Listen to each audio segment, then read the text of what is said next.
Friday. We are in the midst of more local breaking news, and that is that the mayor, Jim Strickland, who will try to get back on the show in the next week or two, has decided to put into place what we have seen elsewhere around the country. It is called shelter in place, where if you are not what is called essential personnel, you are required to stay at home. The only way you really need to go out would be to buy essential things, food or meds. Otherwise, pretty much, they ask you to stay at home. We at Flynn are very much in tune with what is social distancing, what is acceptable. We have altered some things here, as you may very well know. And so I am in studio, at least for this week, and Brett Norsworthy is at home on what we call the box, which is technology, which makes him sound like he is in the studio, but he is safe and sound at his home. How are you feeling today, my friend? I'm feeling well, Dave. High above Rose Lane and Broadway. I call it the Avenue of the Americas. I love it. Can you see Central Park from where you are? With the Hubble telescope, quite possibly. Okay.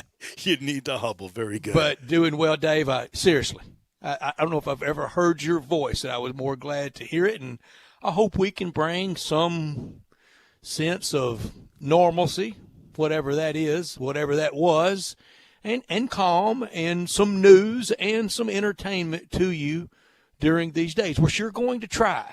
And, Dave, I was texting earlier with our 4 o'clock guest, our regular guest, our good friend David Cobb, and I'm not trying to sound like, some stark raving lunatic or one of those end-of-the-world doomsdayers.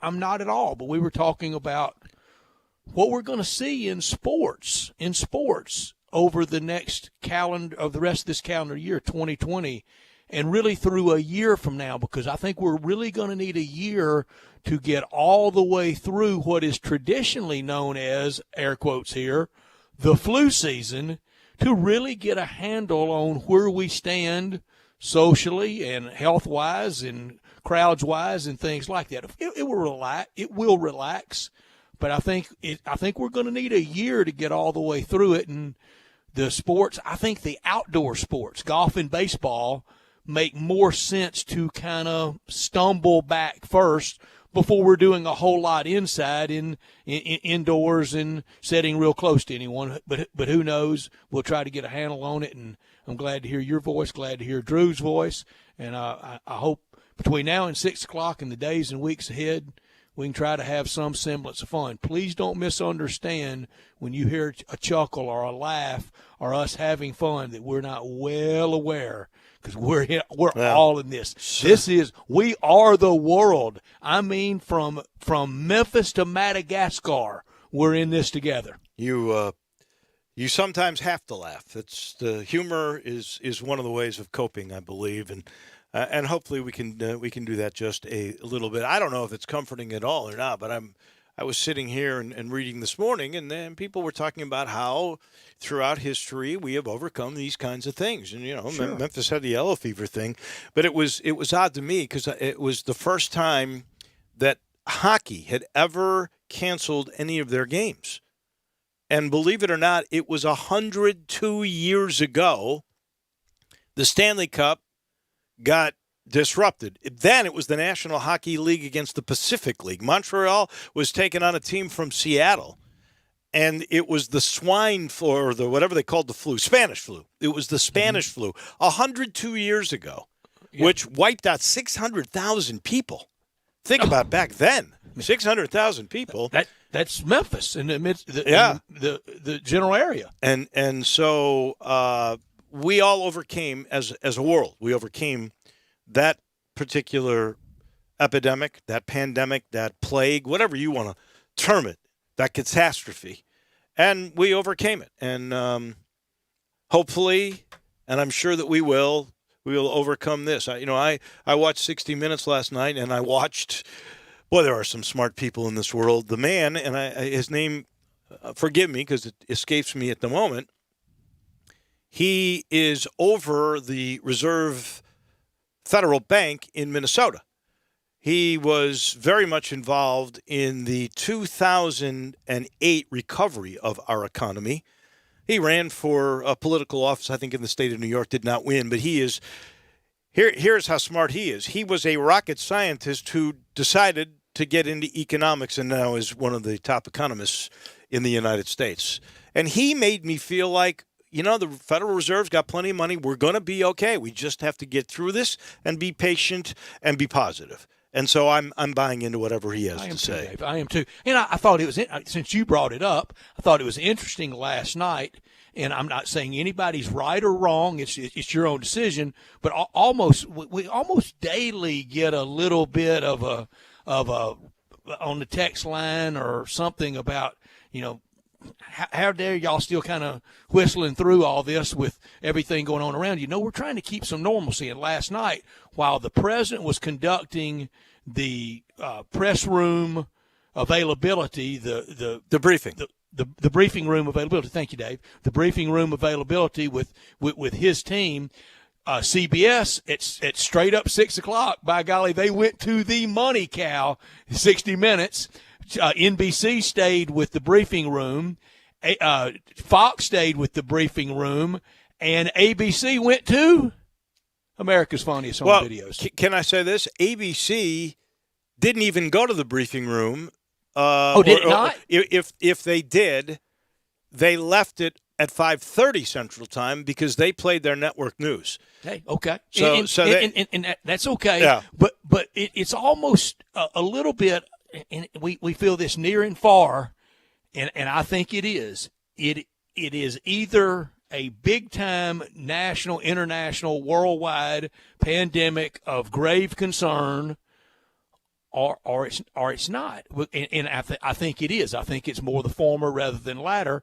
And I would think in breaking news, even the cash cow that 60 Minutes that it is for CBS and for ABC.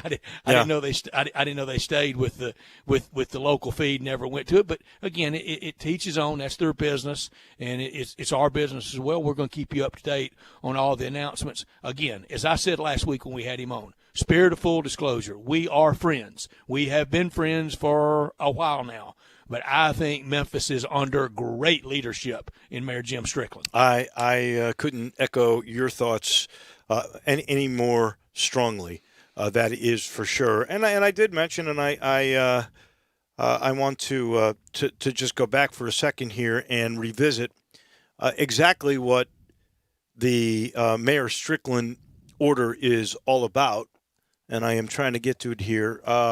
Putting the city under a 2-week shelter-in-place order. It begins tomorrow night, right when we get off the air at 6 o'clock, limiting movement to work, travel at essential businesses, and getting needed supplies. We are in a serious, unprecedented time which calls for decisive action to keep everybody safe, said Jim Strickland. Safer at home executive order is what he is the exact term of what he issued. We can choose the path of doing nothing and having rampant infection throughout the city, causing healthcare providers to ration life-saving medical services like ventilators, or we can choose to take the situation seriously and slow the spread of the virus. Arlington, Bartlett, Germantown, and Collierville said they would issue similar orders Monday or today or tomorrow. Lakeland and Millington leaders at that point were not reached. That's where we are. So you can't go out unless you're really needing to get food or medicine, or if you are termed essential to get to your job. Mm-hmm. It's where we are, and about a third of the country now is under some type of issue like that. Nashville early yesterday morning, almost at the break of the morning yesterday morning, 8 o'clock or so, and then larger cities, New York, Chicago, Los Angeles, all of California, San Francisco, all of California, and I think most of the state of New York and the tri-state area with Connecticut and New Jersey, and coming soon to a small town near you, even in flyover country. It's coming to us. Yeah. It truly is. And when we get to top and not top story, I'll give you the latest from the coronavirus dashboard and everything else. Let me tell you, we do have a busy show, and this was neat. Saturday, I went just to get out, and I went to Galloway Golf Course in my neighborhood. And Galloway was closed, but you could see people that were on the golf course.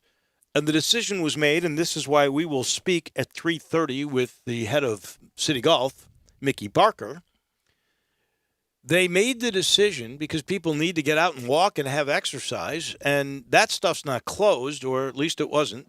And this may all change that. We'll talk with Mickey about it. But what they did was they are still maintaining the golf course, but they are closing all facilities. And no carts. If you walk, you can play for free. They actually do not want you to give them money because there could be germs on money. So all you got to do is go there, get yourself a place in line, and play for free. Now, what they've also done is, the noodles of a swimming pool that you float on. They've cut that up into little small pieces, and they've stuffed the hole where the ball would drop with the noodle. And there's a hole in the middle of the noodle where the flag goes in. And that's twofold. One, they don't want you touching the flag because that's a way to spread germs. So the flag stays in place. Two, they don't want you reaching into the hole. Everybody would reach into the hole when the putt is made. So the purpose is to stop you from reaching into the hole. So you just I'm not able to hear you. All time. Sorry, my mic was turned off. You're telling me I'm going to have the best day on the greens of all time then. Well, you still have to hit. All I got to do is touch it, and I could say it went in. Exactly. So your putting percentages will absolutely, they will go up. But I got to tell you, it was the first time that I've seen people actually joyous. Yeah. There were smiles on people's faces. They felt like they got away with something. We came out here, we got to play golf. And it's safe because you're not touching anything and you're keeping your 6 feet. It was brilliant. I don't know if this will continue now with the new order, but we'll talk with Mickey about just that because I thought it was terrific. At 4 o'clock, David Cobb will join us as always. I don't know what a guy who's now a national writer without a beat because he was a college basketball writer, what he's doing, but maybe he's looking – I'm sure he's got all kind of story ideas, and we'll talk with David at 4. The University of Memphis has come up with a neat deal. They have decided – everybody's doing brackets, right? So they did what they're calling Memory Madness, and it's MEM, Memphis Memory Madness, and they've picked out the 68 best thing. I love this. The first 4 is actually called the El Marone Fieldhouse. Then you get the Liberty Bowl, the Pyramid on one side. Those are regions, Mid-South Coliseum, and Crump Stadium on the other side. I think that is just cool. Nice. And then they have seeds, like one seed is the NCAA 73 tournament run. Another number one would be the 07-08 season tournament run. Another one seed would be the Larry Finch, Ronnie Robinson signing with the U of M. Back in strong number one seeds. About 1970 or so, yeah. And the other's the 85, the Keith Lee team. Their run to the Final Four. I know one that's going to go deep on my bracket. Beating Tennessee in football has got to be one of the strongest of the 2 seeds. Yeah. Okay. Yeah. I would have to. Let me make sure the game and day. Where is Drew's favorite game of all time? The Ole Miss 0-0 tie in '63. I have not really seen it. Drew loves that game. It's the 2 seed in the Crump Stadium thing. It's got to be. It's got to be.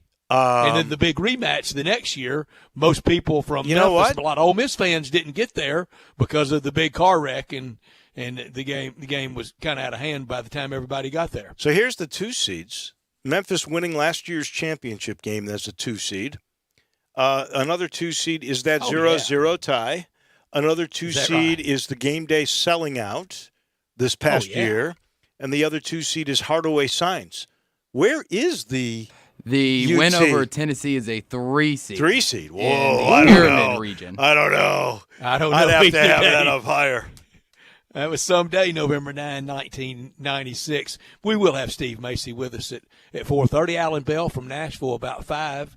And we've got plenty in between. This hour brought to you every day by Lexus of Memphis at 2600 Ridgeway and online at lexusofmemphis.com. Call them at 901-362-8833. Lexus of Memphis. Hold an opportunity. And we will let you know that they are part of our sponsorship still with us. We appreciate that. That is for sure. Top story of the day. And that is very, very simple. In this time slot, now I'm devoted to giving you what we get from the coronavirus dashboard, as they call it, NCOV 2019.live. As of about 2 o'clock today, the city of Memphis and Mayor Jim Strickland have issued, starting tomorrow night at 6 o'clock for the next 2 weeks, a shelter in place, which, as we said, means you don't go out unless it's for food or medicine. You don't go out unless you are deemed essential personnel. I've read all the statements from Mayor Strickland and the Shelby County Health Department and what they lay out. One thing that I've seen a lot of confusion about on Twitter is that people think that it's a defining curfew at 6 o'clock to where, like, you can't even go to the stores after 6, which is, to my understanding from reading everything, not true. I wouldn't see. There isn't a defining curfew. It's just if you don't need to be out, don't go out. Here's what we do need to find out, though. I believe that the stores, and we can call Kroger on this. Maybe we'll do that before we're out of here. Kroger, I believe, is going to be open from 7 till 9. That first hour, 7 to 8, is supposed to be exclusive to older people, 60 or older. We'll double check with Kroger on all of that and try to get store hours for you. But that is, and essential personnel or essential needs, whatever that wording is, I know radio stations are involved in that, so we are still eligible to come here. They are setting up drive-through testing sites, and we'll try to get you more information on that as the week goes on. According to the coronavirus dashboard, 363,470 cases throughout the world now of the coronavirus. We've had 16,093 deaths. We now have 84 cases in Shelby County. We have 119 if you count the metro area. In the state of Tennessee, 523. In the state of Mississippi, 249. 23 are from DeSoto County. That is the second most in the state. I believe the coastal area of Mississippi is where the hottest area of the state is for the coronavirus. And now in the United States, we are approaching 41,976 cases. Just so you know, 76%. I believe this is an estimate. This isn't like the dashboard. But, Brett, 76% of all small businesses will be affected in some way from this pandemic. Have to be. And Dave, suddenly becoming one of the hotter spots. I won't declare it the hot spot, but suddenly becoming one. It's New Orleans, and the common denominator for a lot of it, and a lot of cases around the country, has been people that attended Mardi Gras. My top story. Right, you know what? Why you say that? You know, I really don't know the answer to that. But in the last few years, the city of New Orleans has become a bigger port for the cruises. And correct, it sure has been. I have no idea if that is involved with any of that as well. But unless somebody came from China that was involved in Mardi Gras and spread it to everybody, or if they got it from a cruise ship somehow, some way along the way, I have no idea how it all worked out. But there's a connection between Mardi Gras and those cruises. I feel certain. Yeah, I feel like it too, but. There's a lot of hot spots. My top story, a little more around sports, just not much to announce or cancel left, or postpone. It's just about everything is there. And with every day, every announcement, it gets closer and closer to football season. It gets closer and closer to the very real prospect of, do we return to anything in 2020? The economic meltdown will crush a lot of things around sports. The news today with IOC President Dick Pound announcing about the 2020 Summer Olympics, and now that won't happen. 2021 at the earliest, if that happens. Not top story of the day. That is exactly my not top story, because the coronavirus takes precedence, but this is it. This is the only thing left that we really don't know about for the short term, and those are the summer games. And this was from Dick Pound, who told USA Today the game's likely to be pushed to 2021, and a plan would take place on how to proceed in the next 4 weeks. And honestly, when you've got Australia already saying they're not coming, when you've got Canada already saying they're not coming, when you've got the United States swim team saying we don't want to come, when you have the USA track team saying we don't want to come, what kind of choice was there left for Dick Pound of the American, of the U.S. Olympic Committee, or for that matter the IOC, when you got basically three of your major participants and your biggest basically telling you, we don't think we should do this? And you think about it, it makes no sense to try to do it when these guys think about trying to stay in shape so you can qualify. We didn't even have qualifying yet. How That's in the right. world were you going to be able to pick the right team? This Dave, is the only thing they could do, and I'm glad they finally have come to their senses. I know they had a few months to play with here, but they really didn't. They had already run out of time. That's right. I didn't realize this, but up until 1992, there would be Summer and Winter Olympics every 4 years in the same year, and then they had the Winter Olympics in 92, and then went to 94 for Winter Olympics going forward for there. Do you know the major reason why they did that? Mm-mm. I didn't realize this. It makes sense. It was too much pressure on their TV partner to do both Sure. in 1 year. Well, that does make sense. Yeah. All the prep you got to do, and you were basically going from one region of the world In February to July. to another region of the world. You had you take all that equipment Yeah. and figure out all the logistics to it. Oh, yeah, that makes perfect sense to me. That was the major reason. So now we'll have Summer Olympics in 2021 and Winter Olympics. And I think the Winter Olympics in 2022 are set for, Drew, check me on this, I think Beijing. My not top story, I'm going to stay with sports again. Jarrett Stidham, I think, will be a good NFL quarterback someday. Just don't know if it's this year in 2020 with the Patriots or ever with the Patriots. But I think someday Jarrett Stidham will make somebody a good NFL quarterback. Whoever comes in behind Tom Brady, that's going to be really hard. There's a very interesting story today on ESPN.com pertaining to the Brady decision. And if this writer is correct, and I believe he is, he's had a long relationship with Tom Brady, and he talked to a lot of different people. This was all Brady wanting to get away from the culture that is Bill Belichick. There is no doubt in my mind about that. You are correct. Beijing is where the 2022 Olympics will be. So I guess they're just going to go from Tokyo to Beijing with all the equipment and all the logistical stuff. They'll have a whole year to do it. So it wouldn't be as tough as it has been, like you said, when it was in the same year. And in 2 years, are we going to be around the world ready to go back to China? I know China's already kind of open for business again and ready for the world to embrace it again. Interesting note about Beijing. I did know this. I thought it was 2022 that it'll host.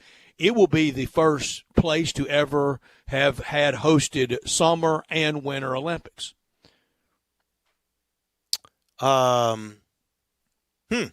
Didn't Tokyo host a Winter Olympics? No, Sapporo did? and Nagano did. Yeah, okay. That is something else. I happen to be in Beijing about 2 months before the Summer Games were there the last time they were held. And they were trying like the dickens to purify the air because It was just awful. There was so much pollution in Beijing. You are out in the mountains, so you do get outside of Beijing for these things, for the Winter Olympics. But my goodness, I hope they have it. I hope they have it right, especially with what they've gone through now. You can't imagine how much of a mess it must be there. Although now they say, according to the virus dashboard, 90% recovered in China. 90% recovered. So that is the good news. And they're, 60, 70 days ahead of us. Let's hope and pray that we follow that model as well. Those are your top and your not top stories. We're sitting here in the Family Leisure Studios. You want to text us? Easy to get a hold of us on the First Bank text line. That is 67129. Any questions you might have, we'll try to answer on the coronavirus or sports. You know our lineup. We're going to start with Mickey Barker here in just a couple of minutes. We are underway on this Monday, March the 23rd. As you listen to Sports Time on Sports 56 with Wolo and Stats. Spend your lunch with Greg Gaston and Eli Savoy on Sports 56 middays, delivered by FedEx. Weekdays from 10 to 1 on Sports 56, 96.1 and 87.7.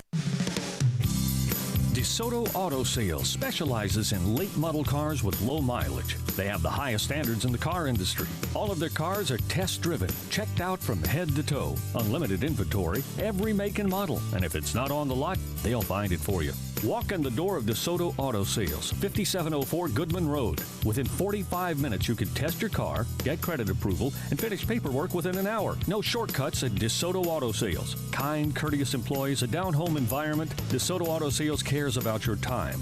Lowest prices in a 350-mile radius. We're living in a world today where time does matter. Visit them online. Check out their referrals. DeSotoAutosales.com. Very proud to serve DeSoto County and other surrounding areas. DeSoto Auto Sales, 5704 Goodman Road. Call 662-890-7184. 662-890-7184. Come on down to DeSoto Auto Sales. Did you know nearly 40% of men under 40 and over 75% of men over the age of 40 experience sexual performance concerns? At the Memphis Men's Clinic, their experienced physician performs a comprehensive evaluation that determines which specific issues may interfere with your sexual performance. These issues can vary and range from anxiety to medical issues, low testosterone, or erectile dysfunction. The Memphis Men's Clinic has evaluated hundreds of men of all ages over the years and reestablished a normal sexual life. The Memphis Men's Clinic will work aggressively to resolve issues and allow you to restore your sexual health and overall well-being. That's the Memphis way. If you're 20 years old or 90 years old, come and get cared for the Memphis way. Treatment that's based on your specific needs after a professional clinical evaluation by their experienced board-certified physician. Call the Memphis Men's Clinic today at 901-443-0475 or visit memphismensclinic.com. Make your day smoking with the Big Green Egg. You can smoke, bake, roast, sear, and grill, all with a lifetime warranty. Ceramic never rusts, and the easy, accurate temperature control gives you the greatest range of any grill. Make your next grill your last with the Big Green Egg. Available at these nearby locations: Hamilton Fireplace Shop, 4462 Summer Avenue; Germantown Hardware Company, 2083 South Germantown Road; Garden Spas and Pool, 9393 Poplar Avenue; and East Memphis Ace Hardware, 5143 Quince Road. I'm Dr. George Flynn with Flynn Broadcasting Company. The coronavirus situation is causing a lot of cancellation of events, schools, concerts, sporting events, and all kind of social gatherings. It's called social distancing. But you do not have to be distant mentally from everyone in the community, because Flynn Broadcasting is with you. We love you. We want to make sure that you are connected and protected from the coronavirus. So keep listening to this Flynn Broadcasting station. We'll keep you informed, we'll keep you in touch, and we'll keep you connected to your friends. So as soon as this situation is over, we can go back to our normal living. I'm Dr. George Flynn with Flynn Broadcasting Company, saying we love our community, we love you as individuals, and we are committed to your well-being. Listen Sundays at 11 a.m. to join Idlewild Presbyterian Church for worship.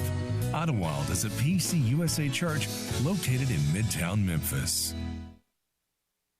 Got something you want to get off your chest? You better have a backup plan. Want to join the conversation? Someone needs to tell him he has to grow up. Join us on the First Bank phone lines at 360-8255 or the First Bank text line at 67129. Now, back to Sports Time on Sports 56 with Wolo and Stacks. This hour of Sports Time is brought to you by Lexus of Memphis. Here once again are Dave Woloshin and Brett Norsworthy.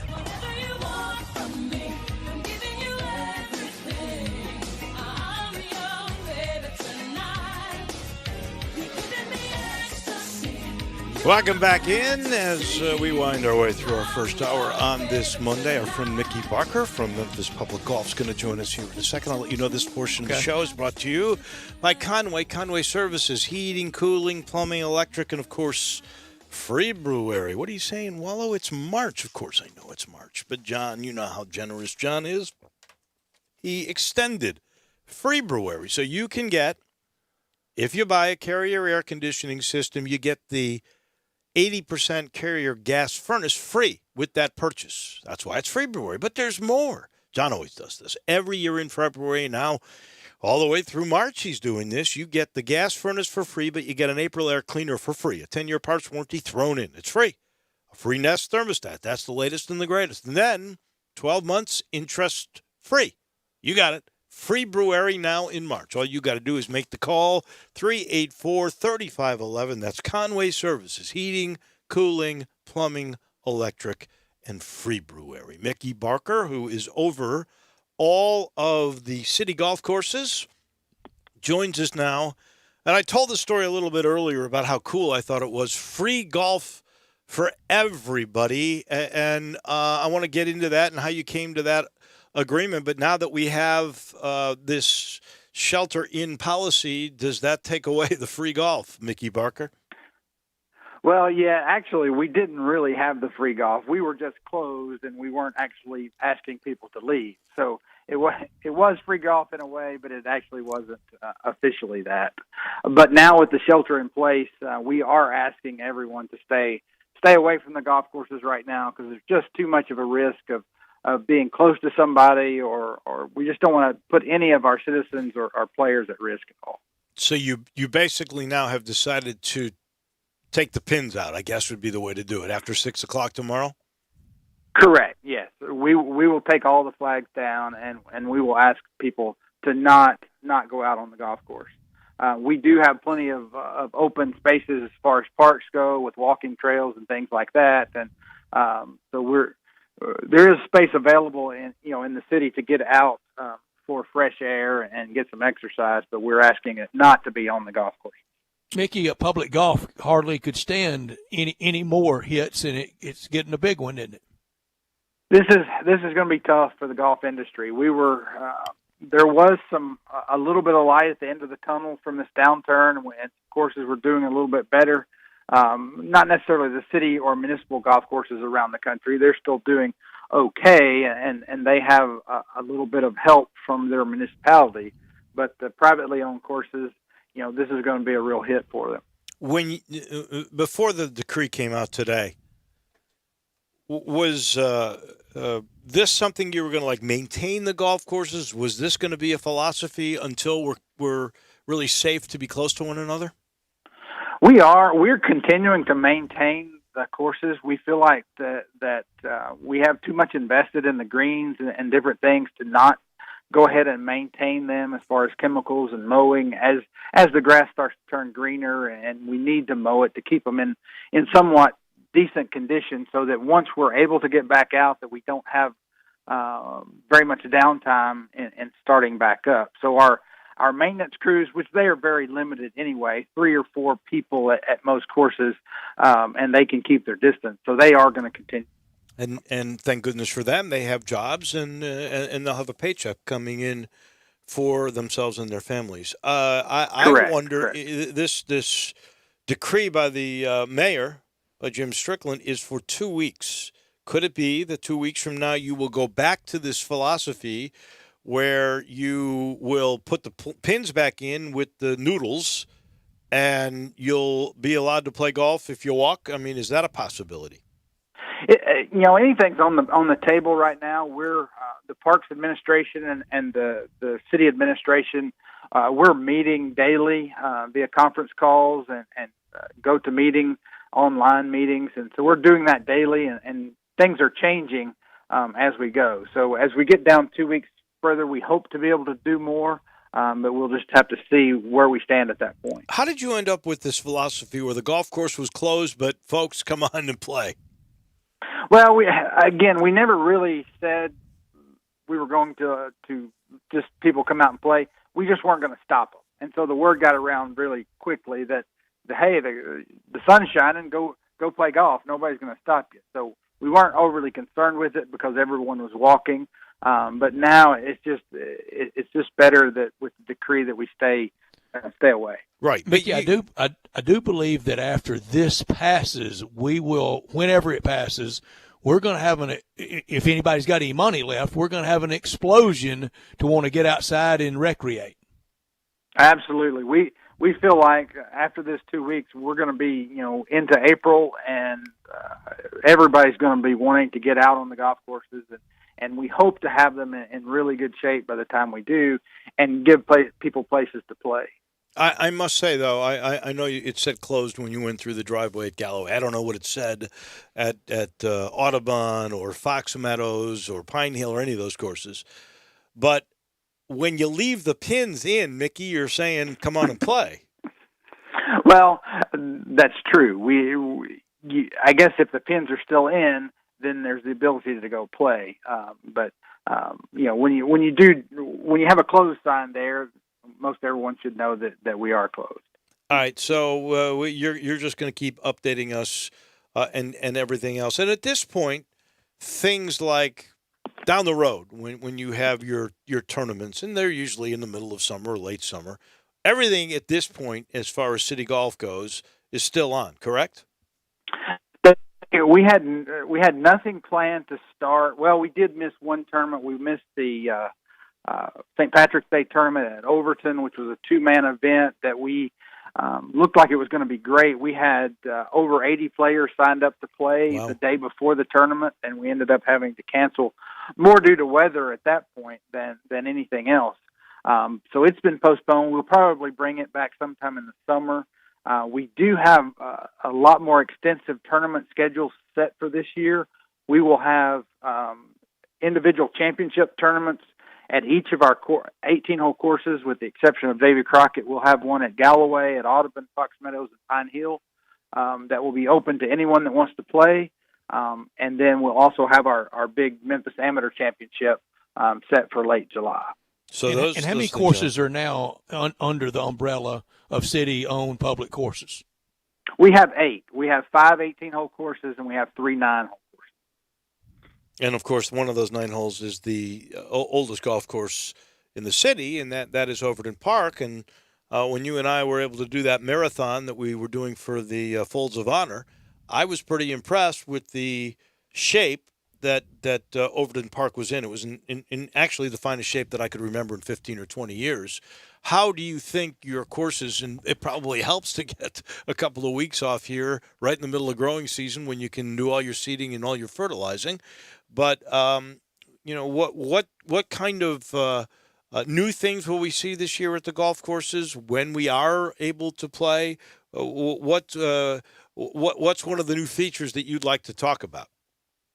Well, one of the big things that we've got going this year with our new tournament schedule, with all of those tournaments that we will have a point system, and off of that point system, depending on how many points that you accumulate, we're going to have what's called the first Links Cup matches, and it will pit a team from each of those 4 18-hole courses against each other in a kind of a modified Ryder Cup style. Wow. So we'll have a team from Galloway, we'll have a team from Audubon, a team from Fox Meadows, and from Pine Hill, and they'll play in a 4-way Ryder Cup style matches at the end of the year, which we feel like is going to be a lot of fun. That sounds terrific. I think it will. I think it will be really good. Any new things at any of the golf courses? I noticed one thing for sure. You have changed the order of holes at Pine Hill to I guess, alleviate any problems from that bridge, which just apparently cannot be fixed? Well, there is a process going on right now that the bridge will be replaced at some point. They're doing some surveying now. We did make an adjustment to the hole routing so that we could change the T to the other side of the creek, so we don't have to use the bridge until it is replaced. We're just not sure, what the timeline will be on replacing the bridge at this point. All right. Everything else pretty much status quo. It is. It's very. We feel like the courses are in better shape going into the summer or into the season this year because we've had a pretty mild winter. We feel like the greens are actually further along at this point of the season than we have been in several years. So I really anticipate the courses being in fantastic shape by midsummer. Well, Mickey, I tip my cap to you. I thought you came up with an ingenious system with putting those noodles in there so that people wouldn't grab the flag and so that people would not reach into the hole where you could, possibly come up with the coronavirus. And it was very generous, I thought, of the park system to allow people, and weren't going to be able to ride on carts, but to allow them to walk. And I hope that once these 14 days, this shelter-in-place decree is lifted, that at least for a while we still have to be careful, that you'll still open up with the same sort of system that you had, open up golf for everybody. Because I will tell you, Saturday at Galloway, I haven't seen that much joy in the last couple of weeks as I did that day. People getting to go out, and they got to play free golf. I mean, they felt like they were stealing. It was a great feeling. Well, we will definitely, keep everything open. We hope to get people on the golf course just as soon as possible after that 14 days is over. Thank you, Mickey. We appreciate it, and be safe. Thanks, Dave.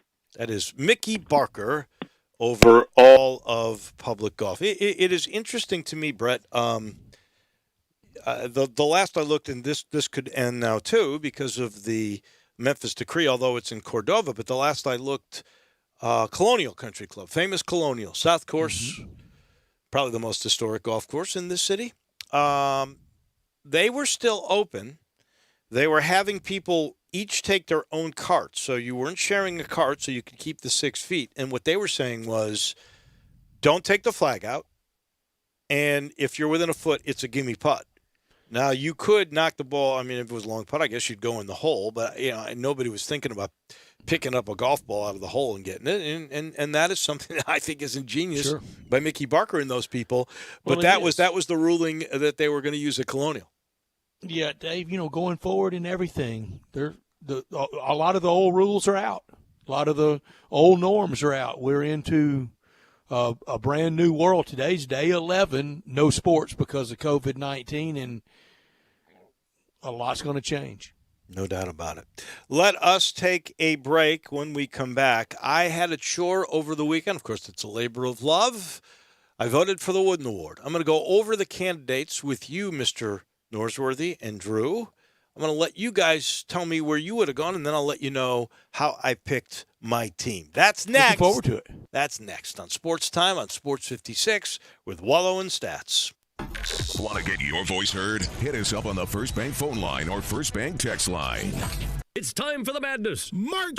We can't say it. We have to almost say it. So you mean like madness in March? I like that. And during the madness in March, there's nothing better than basketball and Central Barbecue. So we can say basketball? Yes. And Central Barbecue? Yes. But not March? No. Madness. See, I see what you did there. So to recap, Central Barbecue. Yes. Basketball. Yes. But not March. No. Madness. I think we may have successfully managed to commit copyright infringement to sell Central Barbecue. I couldn't be more proud.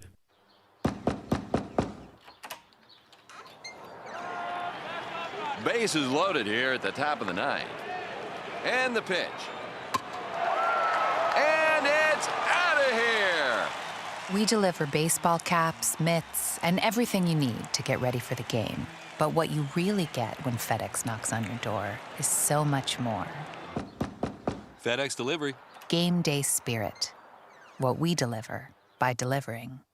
Tiger Hoops fans have something extra to look forward to this coming March. Not only is it tournament time, but it's the opening of the Tiger Hoops exhibit at the Pink Palace Museum. After Finch's two-pointer, Ronnie Robinson sank the shot that once again brought the two teams into a tie. Come to the Pink Palace Museum this March and experience 100-plus years of Tiger men's and women's basketball, from their beginnings as the West Tennessee State Normal School to the present. The Tigers are very much alive. Don't miss the Tiger Hoops exhibit at the Pink Palace Museum, opening March 7th. At Jason's Deli, you can stuff yourself full of great deli food that's healthy, fresh, and best of all, it's not expensive. Jason's Deli is all about choice. Whether you're looking for a gluten-free menu, vegetarian sandwiches, healthy kids' meals, or if you'd like to invent your sandwich via the build-your-own selections, Jason's Deli has you covered. And they only use fresh, wholesome ingredients. Choose from the club and specialty sandwiches, paninis, wraps, soups, salads, pastas, and much more. I love the cleanliness in the restaurant, the hospitality, and of course the cost. They have a huge salad bar and great soups, including Southwest chicken chili, fire roasted tortilla, organic vegetable, tomato basil, and many, many more. And if you're planning an event, their catering department is fantastic and can handle any size party. Go check out Jason's Deli's 4 locations. On Ridgeway in the Park Place Center, that's my favorite, on Germantown Parkway in Cordova, at Poplar and Highland, and on Goodman Road in Olive Branch. I Buy Houses, 901-406-1101. That's 901-406-1101. I Buy Houses. I Buy Houses will buy a house in any area, in any condition, and yes, it's guaranteed to close in 5 days. If you need to sell your home quickly, call 901-406-1101. If you've been through a divorce, if you lost your job, if you're tired of renters, I Buy Houses can get you your money quickly. I Buy Houses will buy your home in Shelby County, DeSoto County, Memphis, Bartlett, South Haven, Horn Lake, Olive Branch, anywhere and everywhere in between, in any condition. And yes, they're open 24 hours a day, 7 days a week. I Buy Houses, 901-406-1101. That's 901-406-1101. Grab that pen, 901-406-1101. I Buy Houses. Now, back to Sports Time on Sports 56 with Wolo and Stats. This hour of Sports Time is brought to you by Lexus of Memphis. Here once again are Dave Wolochen and Brett Norsworthy.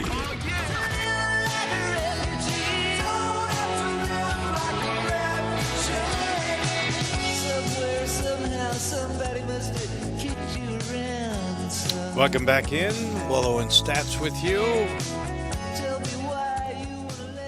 Turned out to be a nice day. My wife and I got a chance to take a walk through the neighborhood. A little bit, people out trying to shake the doldrums. And now you know the news. Not going to be too much of that for the next 2 weeks in the House.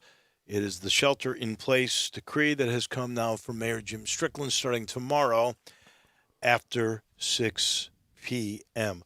A couple of tidbits, and we'll get into the Wooden Award thing. One, Boogie Ellis tweeted out a couple of days ago, excited all Tiger fans, he's staying. And there's not a Tiger who has gotten into the transfer portal yet. And apparently there are several people who are speculating that Memphis, and I think Cincinnati as well, have offered Duke transfer Alex O'Connell to come. That's a good player. That is a good player. And they've lost him. They've lost Trey Jones. But they still have the kid who almost came to Memphis, Matthew Hurt. I think who's Carey? Isn't he the great player? He's going to transfer portal. He's going to. It doesn't wait on anybody. No. Transfer portal. Well, what did Mark Wise used to like to say? The transfer portal is open 24 hours a day. Always. Yeah. Always open, always busy. And at 4 o'clock when we visit with David Cobb, there are coaches being hired. Andy Kennedy was hired by his alma mater. He was from Louisville, Mississippi. He first went to, in the proper use of the word, matriculated to Louisville. He actually enrolled there, and then later transferred to UAB and was one of Coach Gene Bartow's all-time favorite players. And Coach Bartow had no inhibition in saying that, most coaches are very reluctant to talk about favorites because they have a bunch of favorites. They're all like children to them, some better than other children to them. But Gene Bartow always loved Andy Kennedy. Yeah. And I remember him as a player, to be honest with you. I always liked him when he was the interim coach at Cincinnati, when he was at UAB. I always liked him a lot. When he became the coach at Ole Miss, he's obviously the most successful basketball coach in their history, right? By wins. Winningest coach ever. Yeah. I think he changed a little bit over the years. I'm sure he would love. It's in your blood. You'd love to get back into it. So, let me get into the wooden boat. So here they did it by alphabetical order, but you had guys like Azubike in there, Malachi Flynn, Philip Pedruza from Gonzaga, Jared Butler, Kobe Toppin, Luke Garza, Marcus Howard, Jeremy Pritchard, Miles Powell, Sadiq Bey, Anthony Cowan, Devin Dotson, Trey Jones, and Jordan Nwora. So there's 15 guys, and you've got to pick 10, and you got to do it in the order that you, from the best on down. I'll do it in opposite order. And then you guys can tell me if you would have done that or you would have gone anywhere different. So I'll tell you right now, I did not pick Sadiq Bey, Anthony Cowan, Devin Dotson, Trey Jones, or Jordan Nwora. Okay? I can't argue with that, Drew. I'm good with that. Okay, so you would have left those 5 guys out? Yes. I'm not going to argue with you until it gets to I'm be not the gonna top fight with you. 5. Okay. Yeah, All right. and then we're going to fight with you until you were wrong. Well, I'm sure you will. It's okay. That's what we love about this show. So 10 for me was the guard from Baylor, Jared Butler. The big guy, the forward from Gonzaga, who I'm sorry we didn't get to see him play against really good competition night in, night out in this NCAA tournament. But Philip Petrusev. Because that conference is pillowcase soft. Oh, yeah. Number 8 is Malachi Flynn, the guard from San Diego State. Honestly, I didn't see a whole lot of him, but everything I saw, I loved. Then Winston from Michigan State. He was 7. 6 was Azubike. 5 was Miles Powell from Seton Hall. Pritchard was 4. Howard was 3. Wait a second. I missed something here. Dave, come on now. Who did I miss? I just got the wrong name here. So 10 is Butler. 9 is Petrusev. Big man from Iowa. 8 is Flynn. 7 is Winston. 6 is Azubike. 5 is Powell. 4 is Pritchard. 3 is Howard. 2 is your big guy from Iowa, Luka Garza. And the guy that I picked for the Wooden Award, Obi Toppin. Dave, I like it. I can't crush you at all. Might have had Powell 3 or 4, but you had him 5. No biggie, but I know you put the work in. I'm with you on seeing the good player Flynn from San Diego State, maybe full games twice. You know, I mean, they're just so darn late, and that league is no stellar league either. But Obi Toppin, I can't argue with. I think the Michigan State player Winston, a little more of that was kind of thumb on the scale in the preseason rather than in actuality. Look, big guy at Iowa, Garza, and I don't know that he plays in the NBA. I'm not sure that he does either. And I think a bunch of people picked him to win. I mean, I would not be shocked if he ended up winning the Wooden Award. I wouldn't either. There was only 2. Like the Heisman. Yeah, there's only I don't 2. care if they go on in good pros. We're doing it for that year of college football. I don't care if Eric Crouch never played significant down in the NFL. If he ever played a down in the NFL, I don't care that Tim Tebow was not an NFL star for that college football year, though.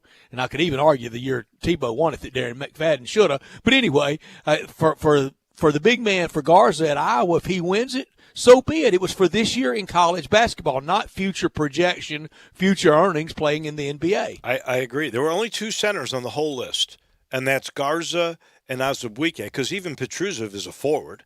You had a bunch of forwards. Obviously, most of the time, guards are what you're talking about. Marcus Howard led the country the last 2 years in scoring from Marquette. He may not be a guy who will play in the NBA. He's small. He sure may not be. And I think Obi Toppin will translate decently he will. to very well in the NBA.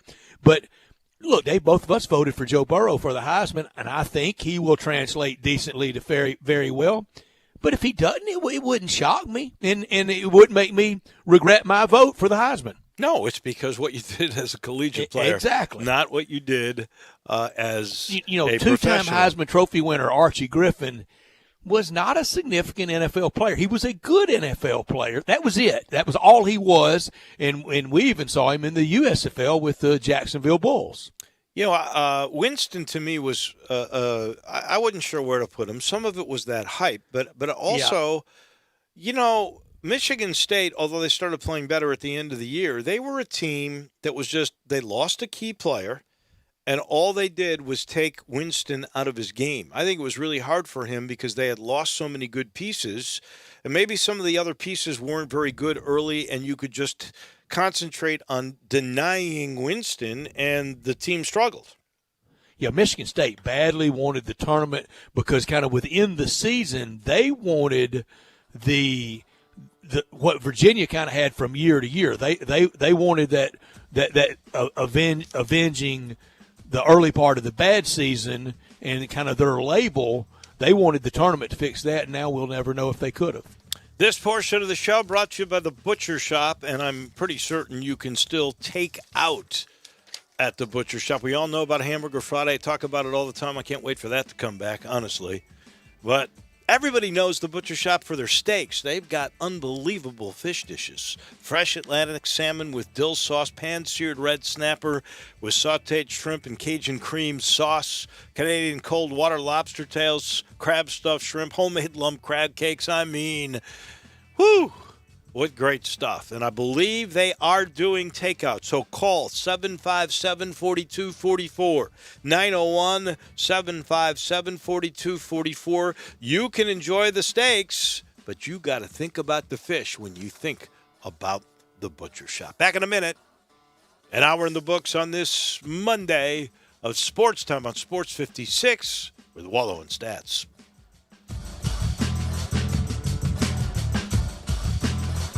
Frontier Western Store is proud to announce their T-shirt sale is back.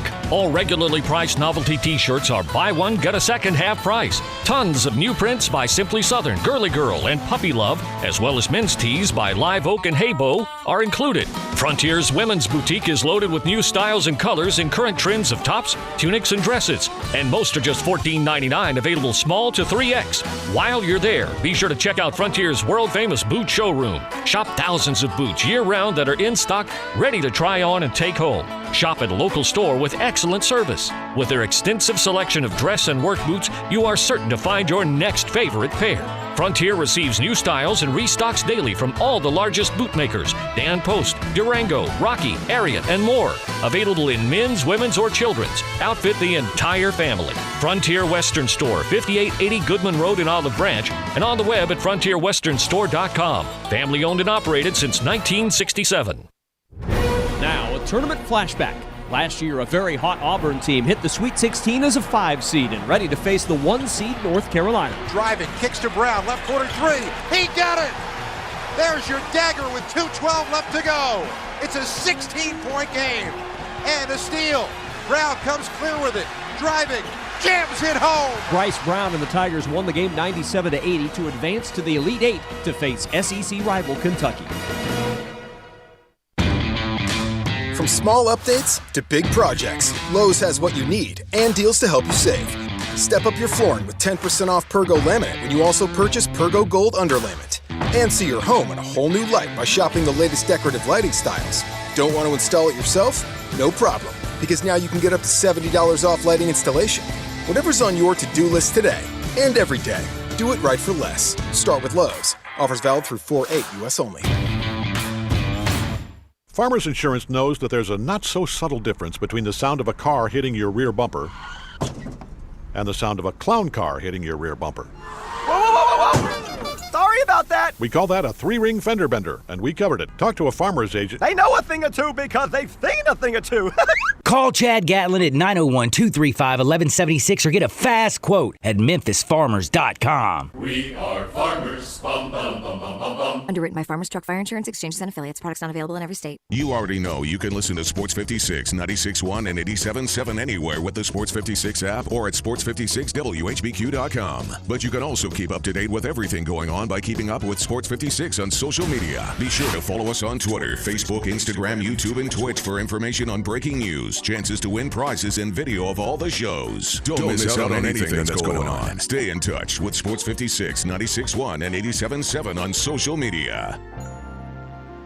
We are Sports 56 WHBQ Memphis, WIVG-FM Tunica Memphis, and WPG-FLP Memphis. Flynn Broadcasting Stations. Now, more of Sports Time on Sports 56 with Wolo and Stats. This hour of Sports Time is brought to you by Homer Skelton Hyundai. Here once again are Dave Woloshin and Brad Norsworthy.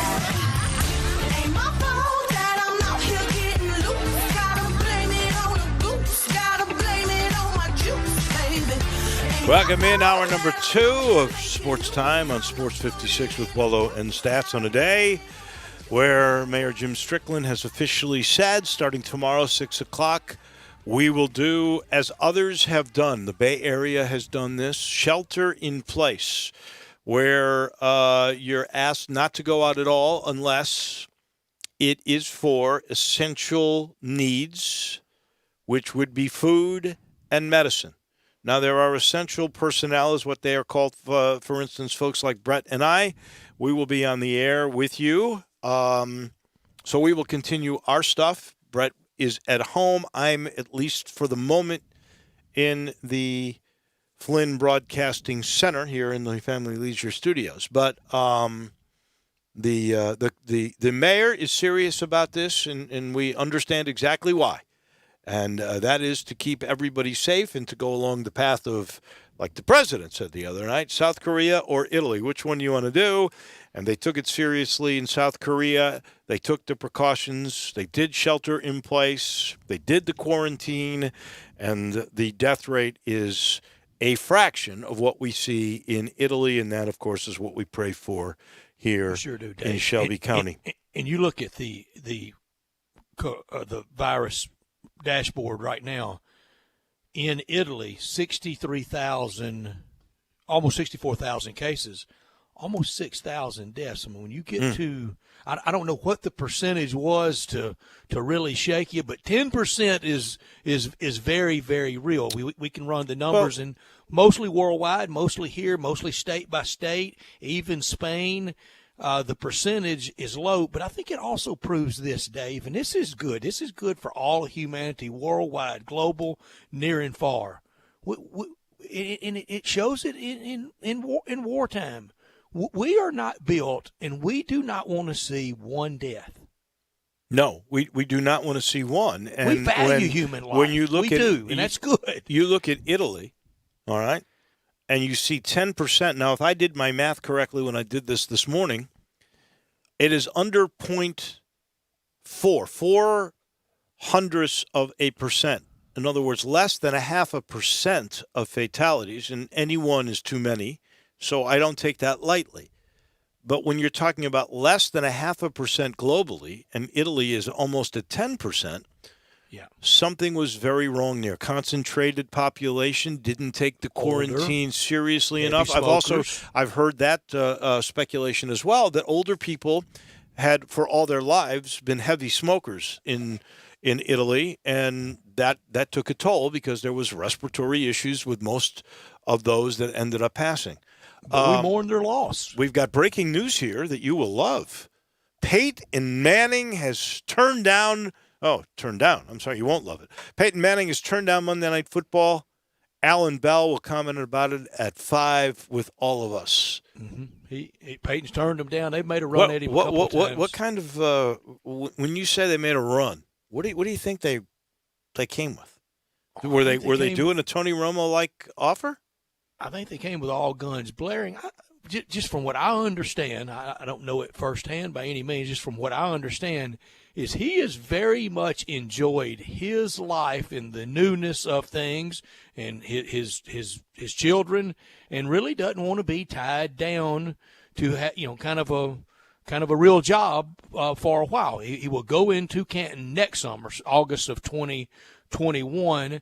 And then I'm thinking out of that, I think the itch for Peyton's still going to be full control, 100% socks, jocks, locks, everything. He's in control of. Will he still be doing that? Running a team. Peyton's place. That stuff was good, and he can do that at his own time. He can, but I think one of these days he wants the full run of a team. Now the comeback to that is, why do these people pay $1 billion and $1.5 billion to then turn the keys over and go, all right, Peyton, you run it. I don't want to. I just want to stand back and watch. No, but that's not in a lot of people. Well, I'm going to tell you this right now. There's not a general manager in the NFL that's making as much as Tony Romo. No. So money obviously is not the big issue for him, because if they came with that kind of money, that would have been, I would have thought that'd be impossible. But when you've made as much money and you still get all of those endorsement paychecks that Peyton is getting, money is not an issue. That is for sure. That's another one of those problems that David Cobb has. Just so much money, doesn't know what to do with all of it now that he's working for CBS. How are you, David? Happy to be here. I might have said that in the past, but probably really didn't mean it. Now I really mean it. David, I know where you're coming from, and I said today, and I meant it as seriously as I could. I don't know if I've ever was happier to hear Dave's voice in that open today, because I'm at home and glad to hear your voice, glad to hear Drew's, glad for the interaction at the text line. I mean, everything big and small, all kind of appreciation for, in some sense of, all right, 4 o'clock Monday, we visit with David. I'm glad for that. Yeah, me too.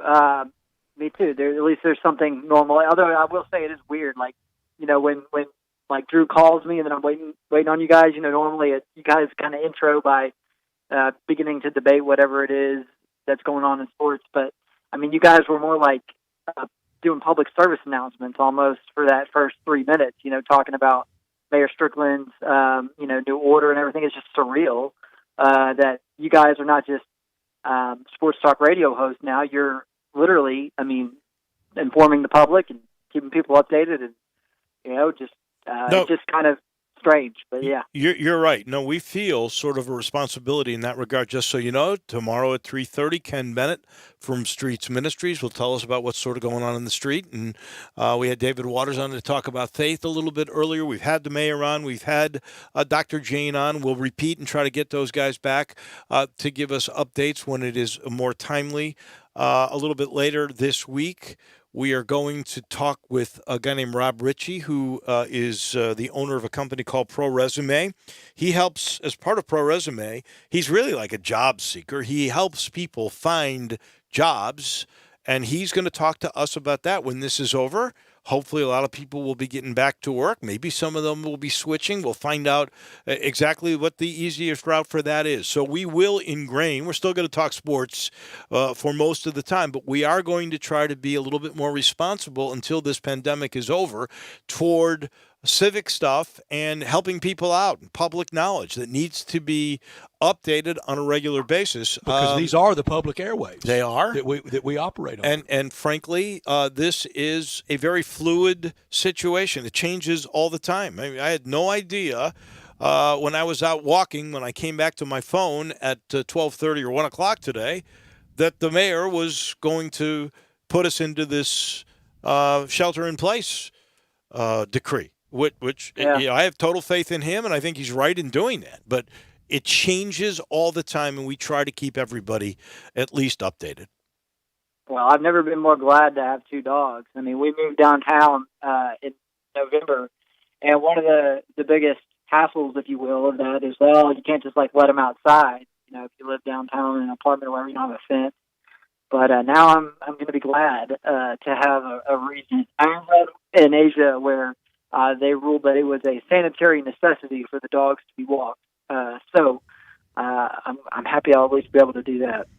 David, on your beat, one thing that keeps rolling on is coaching changes in college basketball. We referenced a little bit Andy Kennedy, very well known here, and was very successful at Ole Miss. The job he left Ole Miss in did not resemble what he was hired under, both in facilities and in a level of winning. And now he's at UAB, and there are other changes. That kind of rolls on, doesn't it? Yeah, it was interesting. Kennedy was introduced today at UAB, And so he's wearing this suit, and he's up at the podium in their arena. He's got the big logo behind him. Everything looks like a usual college basketball introductory press conference, but it's not. There's nobody else in the room. He's looking at a camera that's broadcasting the ceremony on Facebook Live, and he gave his credit. He pulled it off. I guess the year he's been in broadcasting helped him out, or 2 years, but he really pulled it off. It's just really weird, Now I talked to some ADs around the country over the past week or so for a story that just came out, sort of about the oddities of conducting a coaching search under these circumstances. This is really weird, and you've seen it in that a lot of the mid-major schools have gone on and made moves, but of the, I guess, Power 7 leagues or Major 7 leagues in college basketball, not one of them has made a coaching change. And we were looking, I think, a month or two ago at, having the usual run of, 8 to 10, maybe even 12 coaches, that were going to be out. And there's not been one. We're almost 2 weeks since the season ended, and there hasn't been one yet from those 7 conferences. Don't you think that's coming, though? I mean, let's face it. A lot of movement usually occurs after the Final Four or prior to the tournament when coaches get fired, and then they all end up congregating. In this case, it would have been in Atlanta this year, and there's a lot of movement. I just kind of think the natural progression is usually this happens at some point in April. And, for Andy Kennedy, that's probably a good get for the folks in Birmingham. He loved that place. I think he'll do a good job there. But I think there is going to be some movement still. Don't you sense that? I'm skeptical of that because some ladies that I talked to were essentially saying that just beyond just the mere logistical concerns of like, okay, right now can you get face to face with the number of candidates that you want to meet face to face? Can you bring them on tour or on campus for a tour if that's something they're interested in? Beyond just those concerns, which have affected some of these mid-major searches, for the major schools, I mean, a buyout that wouldn't normally be an issue might be an issue right now if the cut of money that they were supposed to receive from the NCAA tournament was going to be essential to their budget for the year, and now they're not going to get that or don't know how much they'll get. That could be, a buyout might be more of a consideration now than it would have been in a normal year. And then also, endowments are going to take a hit, so that's, sort of a lifeblood for a lot of, high major research institutions. They've already taken a hit because they're tied up in the stock market. Sure. Yeah, exactly. No doubt. So, I don't know. I think for those financial reasons, if you were kind of gung-ho on getting a top-flight candidate, do you really feel comfortable committing the money that candidate would sort of require right now? Exactly. I think for those reasons, there won't be nearly as many. I did the math. Over the last 10 years, there have been between 7 and 14 coaching changes every year in those Power 7 conferences. I'd be really surprised if we get to that 7 number this year. I think we'll set a new record for low in terms of coaching changes over the next week. Give me 17 is the norm. Give me the new over-under for this year. Yeah, I would say 3. Wow. Wow. I'll take over. Really? Yeah. Okay. I would too, David. Lunch, David over? Cobb, when they open up the restaurants. I think I take the over, David, but there's a lot of factors in this, and you very well could be right on the under, but going out and incurring favor, taking the university jet to meet somebody at a neutral site, that's over, and then the actual brass tacks of paying them going forward. Because David, I texted you today, and I didn't want to be as apocalyptic and as maybe even as negative. You may have read some of those texts. I just think it's how I see things and the truth going forward. We could look up in 5 years and look back at the high oil times, the salad days of 15, 16, 17, 18, and 19 before COVID-19 hit, and really scratch our head and go, you mean to tell me we were paying a football coach and in some cases basketball coaches $7 and $8 million? What were we thinking? Absolutely. I mean, that's kind of why I don't know that some of these schools are going to make a change because, if a a high dollar coach is out there, the school might not be able to make the offer that would attract that candidate. So you might be right. And I just saw it come across now. ESPN's reporting. Jim Christian at Boston College is coming back. He's probably on the hot seat. So guys like that, I think might sort of last another year or two when they might not have otherwise. Let me, since you bring up the numbers, I found this fascinating today because there's a dilemma about what they will do if they give spring sports, those that lost the senior year, if they give them that year back. And I'm just going to give you the budgets that I saw for Louisville because this was in the story. So Louisville baseball is a pretty good revenue stream sport. The monies that are brought in from spring sports at Louisville are $1.5 million. The budget for their scholarships, they just took all their scholarship monies and applied them to the expense side of it all, was $5 million. That did not include coaches' salaries. That did not include travel. That did not include feeding these student athletes. Just scholarship money was minus $3.5 million compared to revenue brought in. Wow. So now, keeping in mind that loss and all the other factors that you just talked about, if you were to add spring sports another year for seniors, does that mean, hold it, if you were a junior or you were a freshman and you lost this year because they took it away, are you getting that year back? And then are you adding more money in the end to add to the scholarship load because you're going to, you're not going to stop incoming freshmen from coming in, right? So now are you going to add more sports, another 8, 10, whatever it might be to make up for that senior year?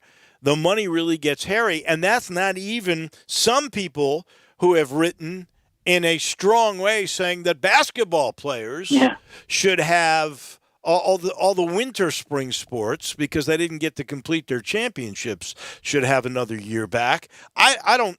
For me, and I don't want to take anything away from anybody. If the money was there, if it was feasible, it is $1 billion they're getting from just about from CBS for all the schools to divvy up from basketball. But I need that money now. Well, I'm just, my thought process on all of this, ends up being, you take a look at the Missouri Valley Conference. They finished their whole season with the exception of Bradley. That's the one team where a senior didn't get his due. Same thing for the SoCon. Everybody except East Tennessee State's year was done. They all got in. There's you take the American, you take the SEC. Some of those schools did not finish their postseasons, but every one of them got their regular seasons in. It's hard for me to justify that you would give them another year. Yeah, that doesn't make any sense. I can see maybe they do it for the teams that were on track to make the NCAA tournament. But even then, without the selection committee's official bracket release, you don't know for sure which teams were on track to make the NCAA tournament. So I don't see it happening for winter sports. I mean, in any way. And I don't think there'll be any exceptions. And then spring sports is really complicated. I think in an ideal world, okay, maybe you could play the baseball season this fall, and that could be for the seniors who want to stick around an extra semester. They could use it then. I just don't know if that's going to happen either, though. I mean, just given the timeline that we're on as a country, I don't even think that. I mean, we're at a point where even playing in the fall feels far-fetched. So, the numbers don't really work. And that you were quoting Louisville there, which should have if there's a baseball program out there that could be close to profitable outside of the SEC, it would be Louisville. And they're still way in the red, based off those numbers that you're quoting. So, I mean, it's going to put these universities in a really tough spot. But, I mean, at the end of the day, we're all going to be in a tough spot. I mean, everybody's going to be crunched in every way imaginable. And, I mean, I'm all for exploring every possible way to get those kids an extra year. I really am. It's just not fair, and a lot of stuff isn't fair about all this. But if there's a way to do that, I'm all about it. And I think that we should kind of exhaust all options, and that the NCAA committee that's going to meet here in the next weeks should explore every option to get those spring sport athletes, that year of eligibility. And David, if we have an interruption to college football on the college sports front, people are not going to be able to recognize going forward at a lot of athletics departments, men and women's sports alike, but particularly a lot of the Title IX sports that by law you have to have them. Well, but just because you have to, a year's worth of lost football revenue would do. I mean, my goodness, it changes everything. Yeah, it does. Because while you have to have the sports, you don't have to go to anything resembling a road trip like you used to go on. I'll take, for instance, most SEC women's basketball schedules. They can't imagine what they would look like if you take the football revenue out. Yes, I think by law you would still, and you would want to keep the sport itself, but the non-conference road schedules would be something within an hour or max a 2-hour van or bus ride away. The overnight, and you're back that night. The overnight's over. It could be that way for men's basketball, most spring sports, golf, a lot of baseball places, Louisville being the example. If Louisville's losing it would be going back to the 50s or the 60s. Yeah, you know what this would be, Brett? Sure would be, Dave. If college football were postponed for a year, then the Power Five would be in the same boat with all the other schools. If they survive, and I'm not saying it with the Tigers, and the Tigers would, but I texted David this earlier. 1 year of no football. In football season 2021, when we started back, instead of 130 being in FBS, you could see 15 to 20 not be able to dress out. And a lot of those teams that are trying to transition from FCS to FBS for 20 and 21, you can put that on hold. And we could even see this fall 5 or 6 teams, or some teams, I don't want to put a number on it, some teams not be able to do it in 2020 if we have a 2020 of college football. You know what would also be another ramification, and I'm talking about how that would even things up for a short period of time, Power 5 and regular other college conferences, but it would take away some of those lower conferences, the Sun Belt, the MAC, and to a certain extent the American, and maybe even Memphis that's getting a bye game out of Purdue. But it would take away those $1 million, $2 million paydays that these big schools have been giving these poorer schools that end up really paying for a big portion of their athletic budgets. You know, one thing that just dawned on me as we talk about, the American football and everything right now, how fortunate or how wise in retrospect does it look now that Memphis retained Ryan Silverfield rather than making an outside hire? Great point. Brilliant, because it doesn't look, and by the way, Ryan's going to be with us Wednesday at 3:30. When you think about it, he might not have spring. They might have a little longer summer practice, but he's probably not going to have spring practice. He doesn't have to worry about putting new systems in like they do at Mississippi State, like they do in Oxford, like they do in Arkansas.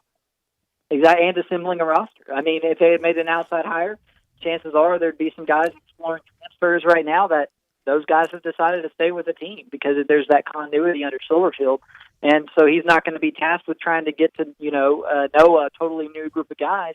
He already knows all of them. And so that, I think, is going to be, just in retrospect, that'll turn out to be a tremendous, tremendous blessing for Memphis because like we talked about this last week, I think, some of the programs that have made coaching changes, and you mentioned 2 of them that are in our area, they're gonna be behind. I mean, they really are.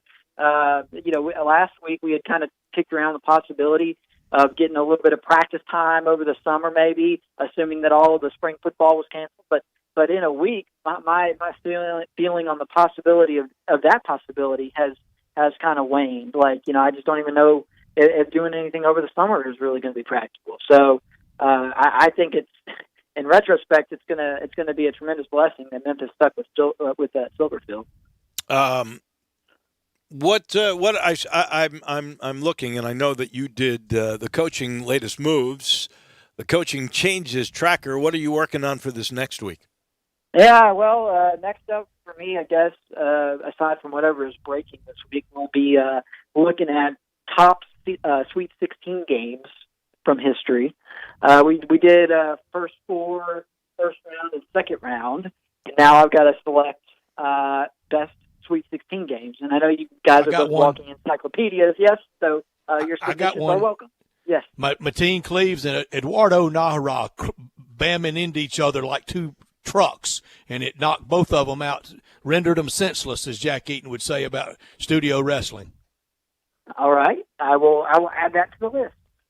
Last thing for David Cobb from CBS College Basketball, and that is the announcement today that Alex O'Connell, the Duke junior guard, and I bring this up because Memphis has offered him, apparently, reportedly, Cincinnati has as well, and I think he surprised a lot of people by transferring away from Duke. So it's the second defection in a week because Trey Jones announced that he was going to go pro, but Alex O'Connell, who's a sharpshooter from the outside, he's looking for a team. Are you surprised, one, that Mike Krzyzewski's losing this many people? I know he's got a heck of a class coming in, but he is losing people. And two, where do you think O'Connell ends up? Yeah, that's interesting. O'Connell's from Georgia, so I mean, he could end up, somewhere in this sort of geographical footprint. That doesn't seem like something out of the possibility there. I think that part of the reason he left is because he kind of his importance kind of waned there. He had started some games in the non-conference and played more minutes, but as the season went on, his role sort of fluctuated and whatnot. And of course, they got another stout class coming in there, so not shocked by that one at all. And even if Memphis doesn't get O'Connell, I mean, maybe it's just because I'm paying closer attention than I have in years past to the transfer portal. But the sheer volume of guys that have announced that they're going to transfer, it is pretty significant. And so I think that bodes well for Memphis and for Penny. And the fact, too, that, correct me if I'm wrong here, we don't know of anyone from this year's Memphis team that has said that they intend to transfer. No. That could obviously change. It wouldn't be shocking at all if somebody did, but I think it's a good sign that nobody has yet. And, if it's not O'Connell, I do actually like Memphis' chances of getting some help from the transfer wire because there are just so many guys out there. And this Memphis team, if they bring a decent amount back, could be really good. So I think that could be an attractive spot for some of these guys who are on the market now. No, you're right. The only news that would be considered about transferring of personnel was that Boogie Ellis decided to stay. He tweeted that out on Saturday. And that's huge. I mean, he's the guy who can take a big step. Oh, I know. He will take a big step. He was a freshman this year, and he's the perfect example, I think, next year that we'll be talking about a guy who went from being a freshman to a sophomore and the difference that we will see. David, as always, stay healthy. We appreciate you being on with us every Monday, and we'll talk to you next week. Okay, thanks, guys. That is David Cobb, now with CBS Sports.com. This portion of the show, in fact, this hour of the show, still presented by our friends at Genesis of Olive Branch. That is the maker of the best luxury cars on the planet today. With so much technology, it's so safe, it's so comfortable, it's so fast, it handles so well, and they give you a 10-year, 100,000-mile limited powertrain warranty. Why? Because they last forever. Wait till you get this ride. Wait till you sit and you get your seat cooled or warmed, whatever you need. Wait till you can listen to different bits of music throughout your car. Wait till you can control.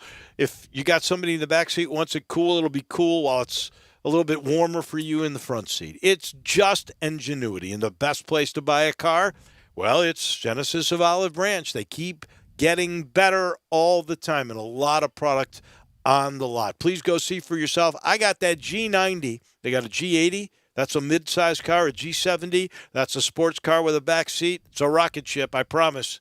And the SUV is coming. Please get on Lamar into Mississippi, turn left at exit 1, Craft Road. You're there. Genesis of Olive Branch. We are back in a minute when we do return our friend from the U of M. That's Steve Macy, in charge of all the marketing and a little bunch of stuff there. He will tell us about this Memphis memory bracket. They call it Memory with a capital MEM. It's a bracket about the best moments in sports history. We can nitpick a little bit here when we come back with Mr. Macy on Sports Time on Sports 56 with Wolo and Stats. Start your day with Sports 56 Mornings with Peter Edmiston and CJ Hurts. Right here on Sports 56, 96.1 and 87.7 FM. DeSoto Auto Sales specializes in late model cars with low mileage. They have the highest standards in the car industry. All of their cars are test-driven, checked out from head to toe. Unlimited inventory, every make and model. And if it's not on the lot, they'll find it for you. Walk in the door of DeSoto Auto Sales, 5704 Goodman Road. Within 45 minutes, you can test your car, get credit approval, and finish paperwork within an hour. No shortcuts at DeSoto Auto Sales. Kind, courteous employees, a down-home environment. DeSoto Auto Sales cares about your time. Lowest prices in a 350-mile radius. We're living in a world today where time does matter. Visit them online. Check out their referrals. DeSotoAutosales.com.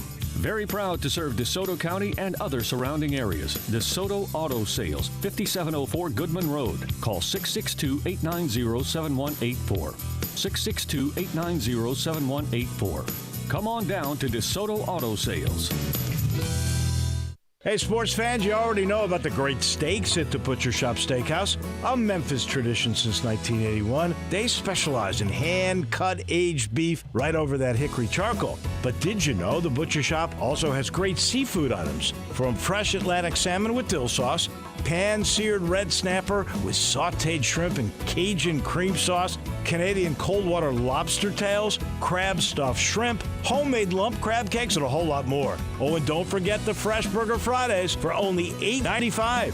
Come in, enjoy a fantastic dinner at the Butcher Shop. You call the Butcher Shop at 901-757-4244, or you can visit the website at butchershop.com. From now until March 29th, the Butcher Shop is offering curbside to-go orders and giving 10% off for all guests who use this service. The Butcher Shop, 107 South Germantown Parkway in Cordova, 901-757-4244. Here's a message for all you station surfers out there, you changers of the channel. I get it. Life's too short to hang around waiting for something better. So why haven't you made the move to Southland? Maybe you don't like playing longer on the largest slot floor in the region, or maybe you just enjoy the longer drive. But if you think getting there is half the fun, you're probably not having that much fun. Southland Casino Racing. Surprise yourself. Must be 21 plus. Play responsibly. For help quitting, call 1-800-522-4700. Hi, I'm Troy Fiveash, owner of Fiveash Roofing. Can anyone explain to me why anyone would care how I measure your roof? We have all heard about measuring your roof from outer space. Well, to be honest, there are aerial pictures that are taken every 4 years that can be used to measure a building, but it's not from outer space. Besides, no one, and I mean no one, can tell you what's wrong with your roof or even if you need one by using pictures that might be 4 years old. If you would rather do business with a family-owned and operated business with a lifelong tie to Memphis that refuses to mislead or use gimmicks, please give me a call. Best products, best warranties, and the best customer service we know how to provide. Fiveash Roofing, proud partner of the Memphis Tigers and the official roofer of the Memphis Tigers home team. Fiveash Roofing, fair, honest, and ethical. 367-0050 or memphisroofer.com. 367-0050 or memphisroofer.com. Fiveash Roofing, it's what we do. We're here for you. Got something you want to get off your chest? You better have a backup plan. Want to join the conversation? Someone needs to tell him he has to grow up. Join us on the First Bank phone lines at 360-8255 or the First Bank text line at 67129. Now, more of Sports Time on Sports 56 with Wolo and Stats. This hour of Sports Time is brought to you by Homer Skelton Hyundai. Here once again are Dave Woloshin and Brad Norsworthy.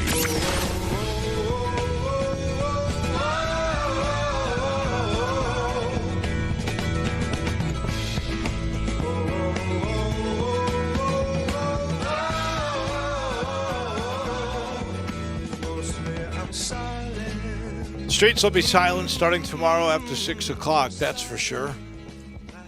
In Chicago, like that group, and in Memphis, Jim Strickland today.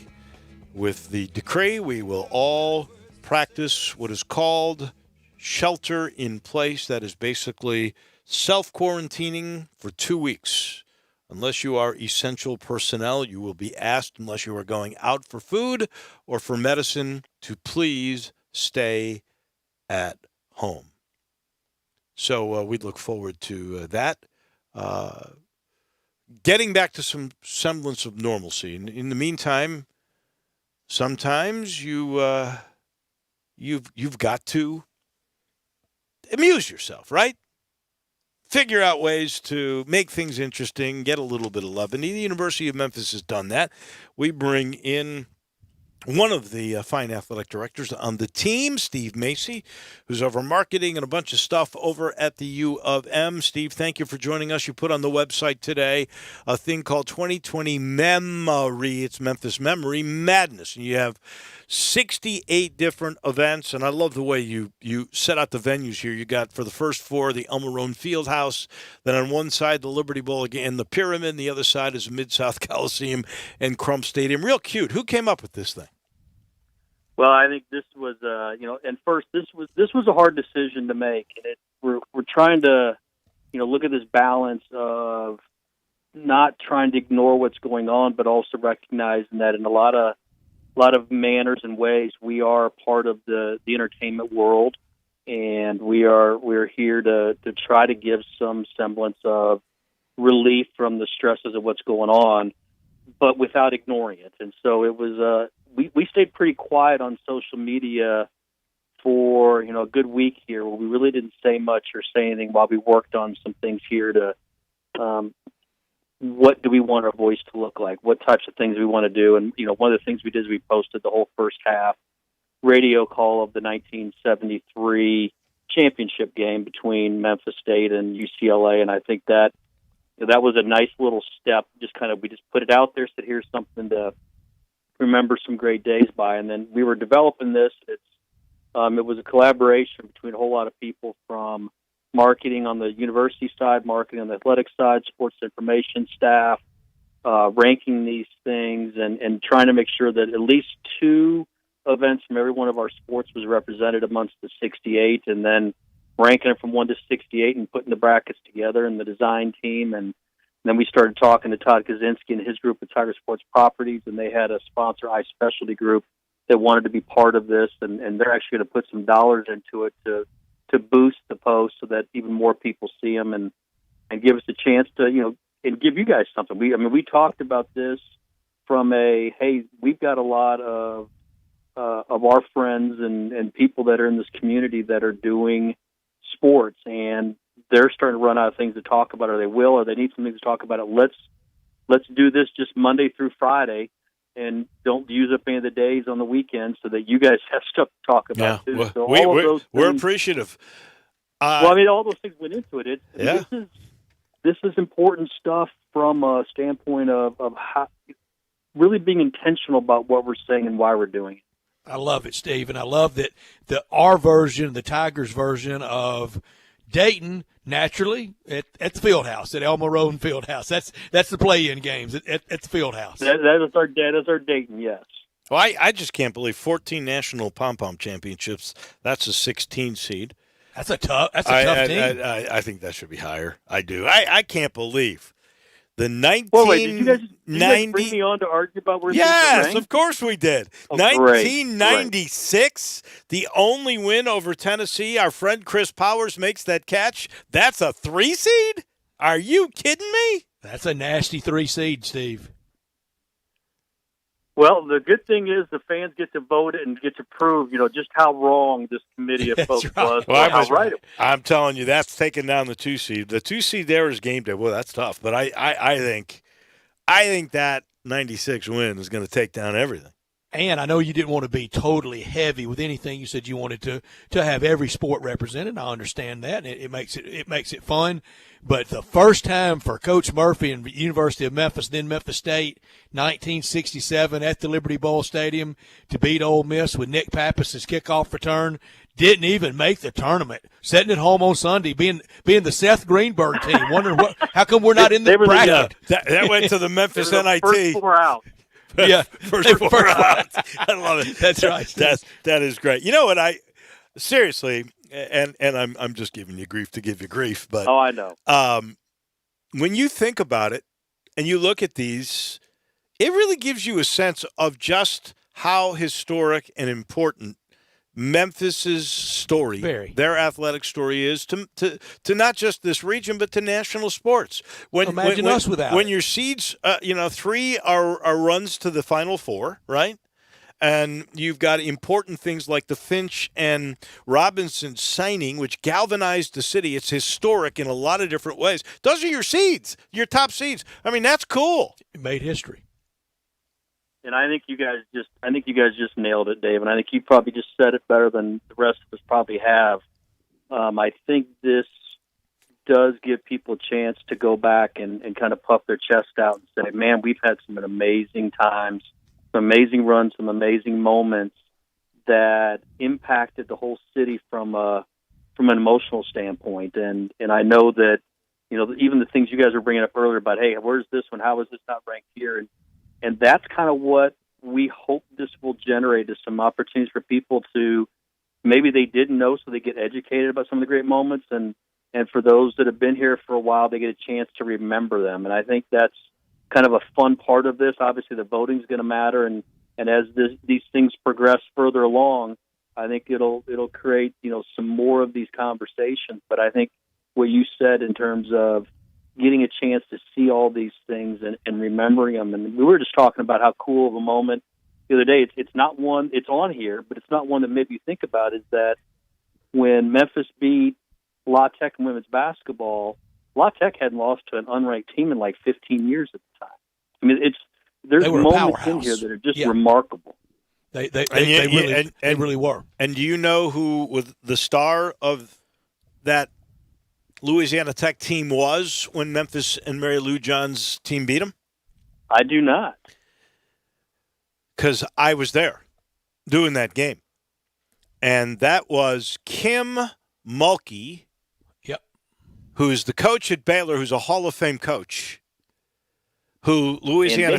Louisiana Tech, I've got a great story for you off the air one of these days about how Louisiana Tech let her get away. I know that story. I think you probably told me. Okay, I've told you. It sent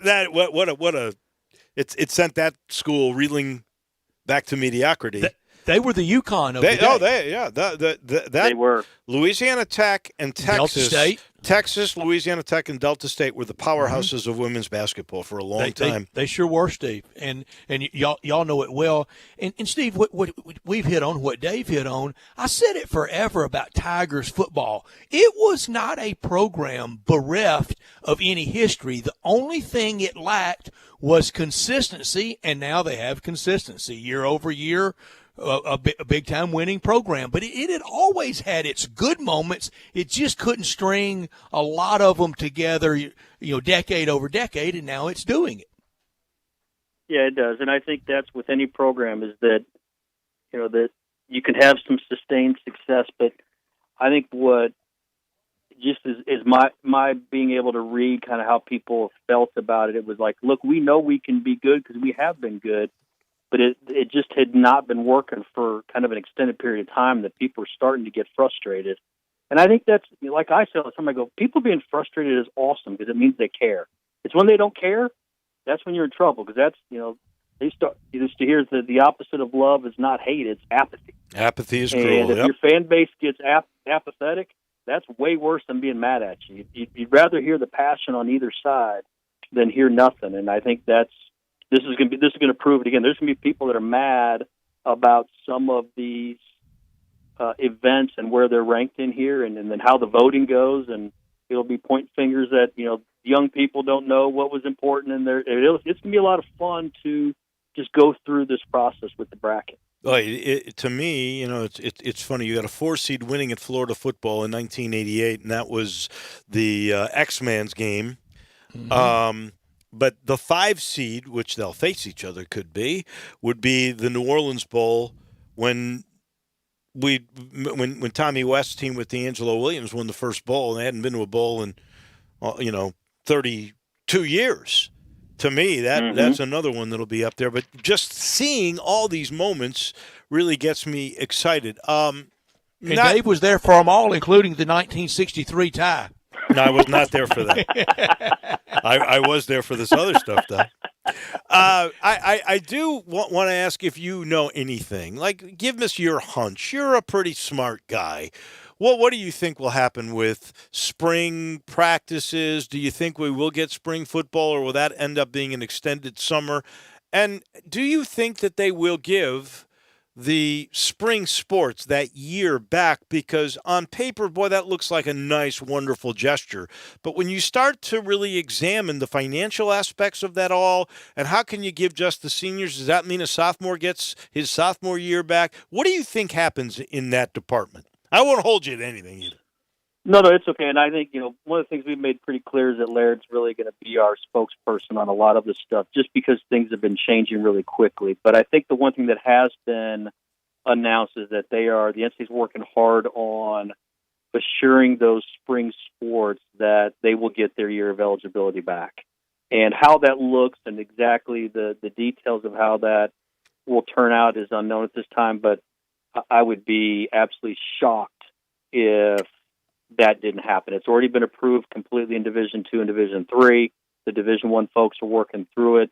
And really the complications are each sport has a different way of looking at scholarships. And you have some sports that are counter sports and some sports that are equivalency sports. And somebody like baseball has 11.7 scholarships that he splits up as he feels like he needs to develop across his roster. So that's under 4 per year. Yeah, so it's not a ton. So if you say you're going to get the same number, there's different ways to look at this, right? So you get the same number of scholarships back that you used for your seniors the previous year. That's one way of doing it. It's just to say, hey, well, we're going to take the average and give you that many more. There's different ways of looking at this, and the easiest probably is just to say, however many seniors you have and whatever that aid was, you get that same amount of aid. It doesn't count against your original 11.7. So if we had, let's say, 3.5 going to seniors, and I don't know what we have, that's just a number, that 3.5 you'd be able to do the 3.5 again next year, and it wouldn't count against your 11.7. My question goes a little bit beyond that, though. And I'm certainly not begrudging anybody, and it shakes out the way it shakes out. But if I'm a freshman on this team and you're giving that senior that extra year, what about my year? I lost a year. Same thing for the sophomore and junior. I think that's the other part of the conversation, and I don't think this is a senior-only decision. I think it is going to be across. Well, it might be, and it's either that or it's going to be across the board. I would like to see across the board if you really didn't get a chance to have access to your year. I think that makes it tough, but I think we'll see how things shake out. And that it does have long-term effects on your roster.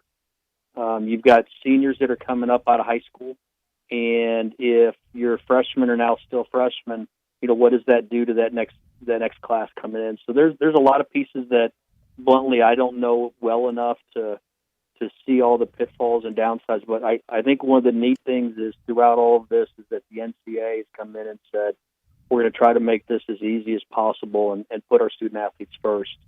And I think, the decisions that have been made, while some of them have been done quickly, I think that has been at the forefront of the thought. If they do that, and I really would be okay with that. If they should do it then for the 4 years, the cycle, until you're all cycled out. That would be, for baseball, let's just say we go with your theory, 3.5. So that would be basically 14 scholarships over the next 4 years that baseball would have to figure out a way to come up with. Steve, always a pleasure chatting and speculating with you. I love this thing. I really do. Thanks, and Steve. it's good for sparking up a lot of controversy and guessing, and I can't wait to see how the vote comes out. Hey, guys, appreciate you so much. Stay safe. Keep your family safe. You too. Thank you much. We appreciate it. Bye-bye. That is Steve Macy from the University of Memphis, one of their great athletic directors. He's brought to you in part by Supercuts. Well, with Steve, you don't have to worry about that. He's got that bald look. Although I'm sure they do some shaving at Supercuts, but I know this for sure. They know every cut. Steve's or mine or somebody with long hair that flows, some young person like my son. Oh, yeah. They do it all. And they've got them all over the place. 15 different locations. That's right. 15 now. It started 30 years ago with one, up to 15 because they do it the right way. Details matter at Supercuts. Walk through the door, they know the cut. And every cut ends with a hot towel finish. You feel invigorated, you feel relaxed all at the same time, and you look good, which means you feel good. So get to Supercuts and feel good today. We take the time out. We're back in a minute. Brett's got some interesting football lines coming your way. That's next on Sports Time on Sports 56 with Wolo and Stats. We are Sports 56 WHBQ. Listen to us daily on AM 560, 96.1 FM, or 87.7 FM. I'm Dr. George Flynn with Flynn Broadcasting Company. The coronavirus situation is causing a lot of cancellation of events, schools, concerts, sporting events, and all kind of social gatherings. It's called social distancing, but you do not have to be distant mentally from everyone in the community because Flynn Broadcasting is with you. We love you.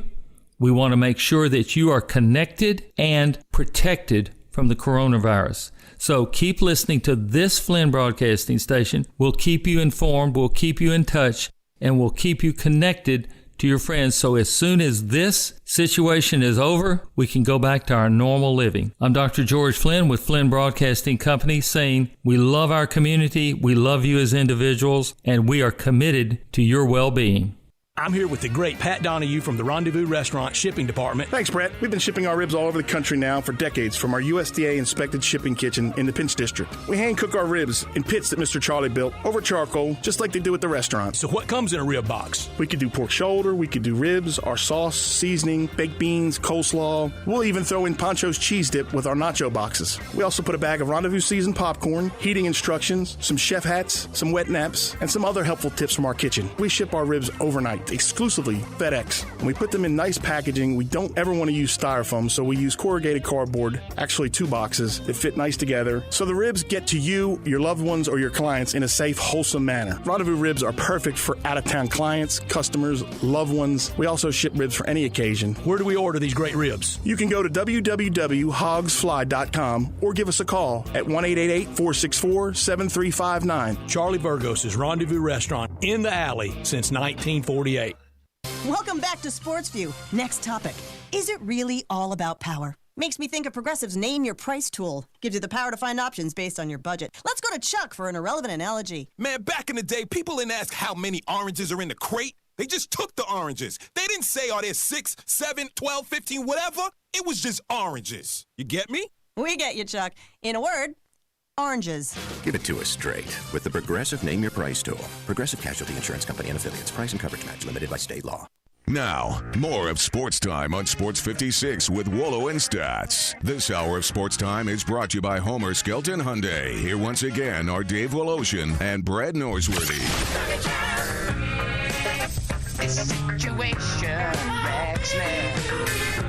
Welcome back in. It is so weird. I'm sorry that people. We like people, right? We can't help you start to reach out and say, hey, you want to high five somebody or say hello or give your son a hug, yet. I stop myself now. It's the craziest thing in the world, Brett. It's just so. Dave, it is. It's so unnatural. You can be out and see lifelong friends, and it's that veil of 6 feet, but, that everybody's wanting to keep. I mean, hugs and handshakes and how you doings and. It's over, and I miss that. I'm a hugger. I am too, and it's terrible. Hopefully, we won't miss football, and we still got plenty of time for that. And I look at that Chinese model, 90% recovered, folks, on the coronavirus dashboard. I sure hope that is the case. Week 1 in Dublin. You ready? Yeah. What's the line?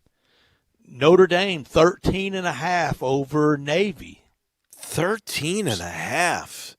Week Navy 1, can keep the ball if they can move the ball. They don't have Malcolm Perry. They don't have Malcolm Perry. I'd have to go Notre Dame there. Utah 6.5-point favorite over BYU. Alabama and USC in Arlington at Jerry's World. We know the last college game it was played there. That was the Tigers. Yep. Alabama 14.5-point favorite. That's about right. Over USC. Ole Miss and Baylor. Care to guess? Ooh. Baylor plus 6.5, or Baylor minus 6.5. Yeah, I'm going to say Baylor minus 7.5. Pick the winner. Pick them. Pick them. Wow. Michigan at Washington, week 1. That could be a Rose Bowl. Yeah, it could be. Care to guess? That's a heck of a game. It's at Washington. It is. I'll say Michigan minus 1. I'll say Washington minus 2.5. Y'all are exactly why it's pick 'em as well if we still have a Las Vegas. Week 2, Clemson, 21-point favorites over Louisville. The big rematch, this time in Baton Rouge, the rematch. It was in Austin last year, one of the big wins for LSU early. LSU 6-point favorites over Texas. Week 2 in Norman. Well, is there not anything on Memphis and Arkansas State that first week? Week 2 in Norman. And remember, it was one of my New Year's predictions. Well, if anybody had COVID-19 as a New Year's prediction, I don't want to know you. But it was one of my predictions. Tennessee straight up in Norman over Oklahoma. 8.5-point favorites, the Sooners are. That's big. That's a pretty big favorite. Ohio State at Oregon, week 2. At Oregon, Ohio State, a 6-point favorite. That's week about right. Week 3. And I think they play for something, don't they? Don't they play for a jug or Floyd of Rosedale, something when Iowa and Minnesota play? Don't they play for something? Oh, yeah. Isn't it the Axe? Every Big Ten matchup is played for a trophy barrel? or something. It could be a barrel. A barrel of whiskey. You're right, Yeah. Drew. Every Big Ten league game, they play for, and I kind of like it. Minnesota rowing that boat, 4-point favorite over Iowa. In the old pound-for-pound coaching job, isn't Kirk Ferentz at Iowa kind of the all-time leader of that? Well, he's like the John Wooden, except without the championships. I mean, he has been Mr. Steady. How many years has he been there? 17? Something like that? You go over Hayden Fry and Kirk Ferentz, they've had 2 coaches since about 1979 at Iowa. Boy, a lot of places would love that consistency. Alabama and Georgia, week 3 at Bryant-Denny Stadium if we have college football. What do you think the line is? It's big, I'll tell you. Bama minus 20? No, not that big. Bama minus 7. Bama minus 7. USC at Stanford. SC, 6.5-point favorite. Every game is going to be the week-to-week referendum for Clay Helton. Florida State at Boise State. Mike Norvell's first biggie at FSU. Florida State at Boise State I would say the blue turf. Boise minus 6. Drew? I'm going to go Boise minus 3.5. Boise, pick 'em. Or just pick 'em. Boise, FSU, pick 'em. Go Mike Norvell. I hope he pounds them. I hope he does well, but I got to tell you, I think he needs a couple of years. He's got to get some talent there. We got some more. We'll get to them as the week unfolds. Very good. Yeah.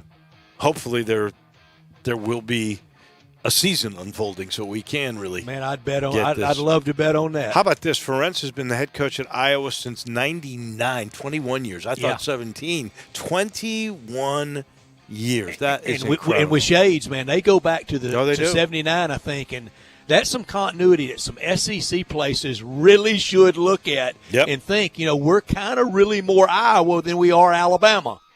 No doubt. And, Brett, you were right. They do play for the Floyd of Rosedale. All right. Floyd of Rosedale. What the heck is the Floyd of Rosedale? It's a big I don't know, but I want to see it. This portion of the show brought to you by the commissary. Hey, take out. That's the whole thing. Walker Taylor's talking about you can take out either of their locations in Germantown or at Poplar and Houston Levy in Collierville. That one's really easy because it's got a drive-through. And a lot of places, if you're doing the takeout, that's the easiest. Maybe that's the safest way. And, if you got gloves, you might want to think about taking gloves to take the stuff from the people. Just a suggestion. But I will tell you, everything on that menu you can take out. They really do it right, from the tamales to the chicken to the ribs to the pulled pork to the brisket. They got it all. To the lemon icebox pie to the banana pudding. You get to make it easy on yourself. You're probably sick of cooking already. You've been cooking all the time. You can still get out, go through a drive-thru. Don't have to worry about anything of that nature and get the greatest Q. Get to the commissary, Germantown or Collierville. Back in a minute, hour number 3. We are going to head to Nashville. Alan Bell from the CBS. He's got some news. Maybe he can give us some insight on what's happened with the turndown by Peyton Manning on Monday Night Football. A whole lot more coming your way as hour number 3 unfolds in a second right here on Sports 56. This is Wolo and Stats.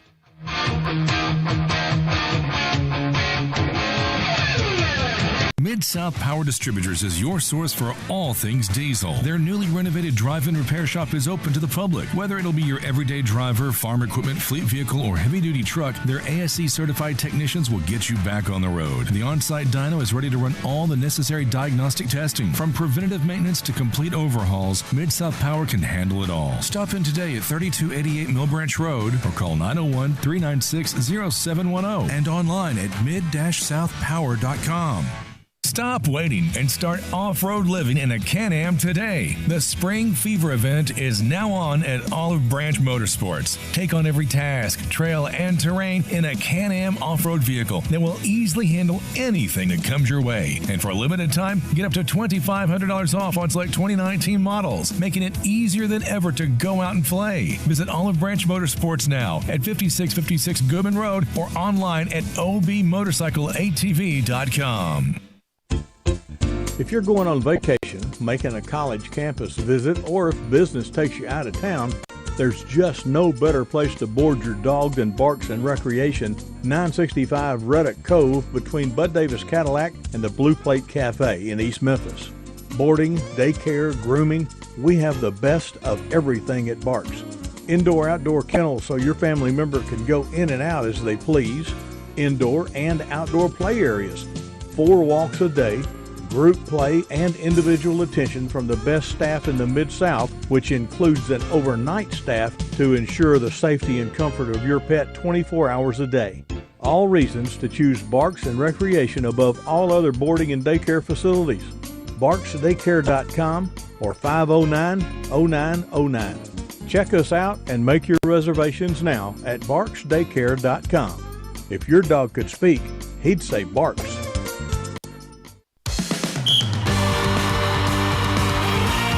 Hi, this is Rob Brown. Join Pete Cordelli and me Saturdays 8 to 9 a.m. for Sidelines here on Sports 56 WHBQ, 87.7 FM and 96.1.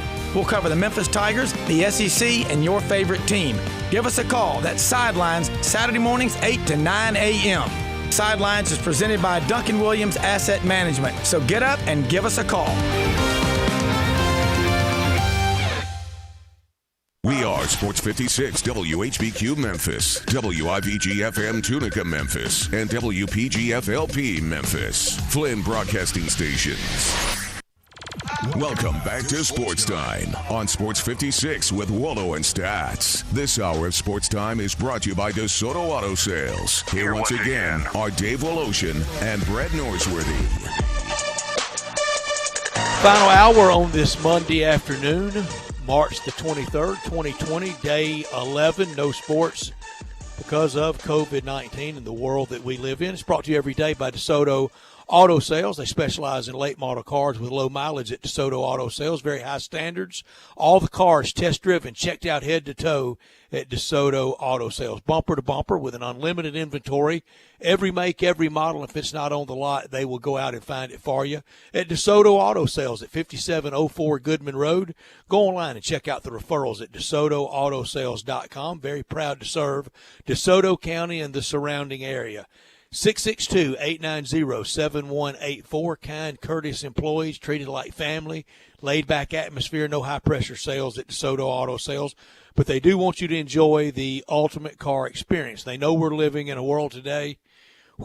Time really matters, doesn't it? You walk in the door within 45 minutes, get credit approved, paperwork completed, and you're gone in about 45 minutes. Enough time to do it on your lunch hour or immediately after work. proud to serve DeSoto County and the surrounding area. DeSoto Auto Sales. Visit them online at DeSotoAutoSales.com or get down to Goodman Road to DeSoto Auto Sales for that town and country experience down in DeSoto County. Alan Bell joins us now to talk a lot of things. The NFL, some handicapping. We just had some early college football lines to talk about for next year. I hope we have college football next year. You can follow Alan on Twitter at Alan Bell, 2 L's, ALLANBELL 247. He joins us now. And also, yesterday morning, Nashville undergoing what we are now in Memphis, and that is the shelter in place. Shelter in place. Thank you, Dave. And Alan, y'all got the news yesterday morning. We got it about noon today. Good afternoon. Thank you for joining us. Hey, I appreciate it, buddy. Appreciate y'all having me on. And, yeah, you're right. It's definitely a weird time right now. I've never seen anything like this in my life. Nor have we. What is it? Because we're going to find out it tomorrow at 6 o'clock. But what is it like with shelter in place? Are the streets just totally empty? Well, it depends on where you're at. So if you look at, kind of downtown Nashville, yeah, it's eerie. Broadway is completely desolate. It looks like an old ghost town. Around the, kind of suburbs and neighborhoods, that people are still going to the grocery store, going to, to do, things like that. But it's certainly different. There's not a lot of traffic on the roads. It's an odd time. And I think a lot of people are probably like us, kind of stuck in the middle. You want to, comply and follow everything you can, but, you also have to live, too. It's an odd time. What's the compliance been like, Alan? It's been about 50-50, honestly. You've got a lot, you could definitely tell that there's a lot of people that aren't out at all, but, there's still people going to, pick up food, pick up dinner, people that are going to, a grocery store or a Home Depot, things like that. So, yeah, that's what you'll see. It'll be split kind of down the line with a little bit of confusion, probably on both ends. Biggest NFL story so far this year was the Tom Brady story, him going to the Tampa Bay Buccaneers to be coached by Bruce Arians. There were a lot of people who thought that the Tennessee Titans might really have a chance, that if Mike Vrabel had really wanted Tom Brady, that the Titans could have had him. But the Titans went in a different direction, much to the surprise of many. They chose Tannehill, I think. How do you think that played out? Yeah, they did. Tannehill was their guy, and the way that you could tell is once that new CBA came into effect Sunday morning, the Titans wasted no time, and they re-signed Tannehill, which made sense, from the team and the quarterback's perspective. If that was their guy, there's no point in wasting time and money. You just go ahead and do it. And come to find out, really the only two teams that truly offered Tom Brady, besides the Patriots, were the Chargers and the Buccaneers.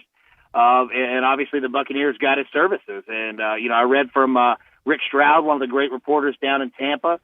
He talked about kind of the process with that. And Arians and their GM, Jason Lick, really didn't even have to sell Tom. Tom called them, and spoke. I think they spoke on the phone for about an hour, and Tom spoke for about 45 minutes of that and already broke down the team, the roster, really every single position, what he wanted to do. Said that, he didn't want to control the roster. He didn't want to control anything like that. Didn't even demand big money. Tom's actually going to get paid less than Ryan Tannehill is. Tom just wanted to get the numbers of everybody on the Bucs team, talk to them, and go from there. So, yeah, Tennessee really didn't go after him. Ryan Tannehill was their guy from the beginning. What is the reaction of the fans over that decision?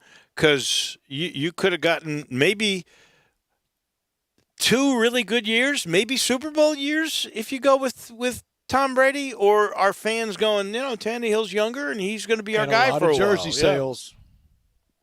Yeah, you're right on jersey sales for sure. Most of the fans, in Nashville and surrounding areas, I'd say about 80%, are good to go. They most wanted Tannehill. They wanted to kind of run it back with the team that they had last year. Certainly there were, a few people that thought Tom Brady might be the better, option, and I'll say me included. However, I wasn't negative against Tannehill. It's just the opportunity to get a player like that really doesn't come very often. Most Titans fans are happy. They wanted Tannehill, and now it's about, they got him, they franchise tag Derrick Henry, and it's about, what can they do kind of in this last piece. Are they going to go get a Jadeveon Clowney or not, But, long story short, Titans fans are happy. They like Tannehill, and they're ready to run it back with him. Alan, over the next 3 years for both the Titans and the Buccaneers, let's play a little fill in the blank. For both of them, over the next 3 years, this will have been successful if they accomplish what, and this will have been very disappointing if this happens for both the Titans and the Buccaneers. I think you're going to look at playoffs, and I think you're going to look at division championships, right? So I think for the Titans, this is a team where they need to win the AFC South. They need to give themselves a shot, at possibly a 1 or 2 seed in the playoffs. Try to get themselves hosting playoff games. I'm not going to put any Super Bowl aspirations because that's just very, very difficult to do. But I think, as long as the Titans make the playoffs in the, 3 of the next 3 years, that's a success, right? And I think if you look at the Bucs, it's a little bit less than that.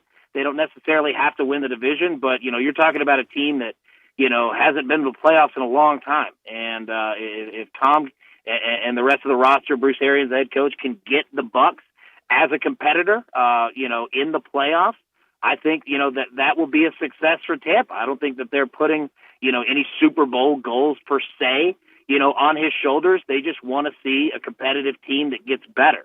So I think it works out for both teams. I think the Titans will have more pressure on them because, they're coming in as just a better team, with, the hindsight of not going to get Tom Brady, sticking with their guy, So, I think that's kind of where both teams fall. They need to be playoff teams for sure. Another story today involves Peyton Manning, and that is that apparently he turned down ESPN for Monday Night Football. And I'm curious, do you have any idea what kind of money he turned down? And is this the sense that he actually wants to be management at some point down the road? Yeah, first off, I think that it is. He definitely wants to kind of be in that John Elway type role.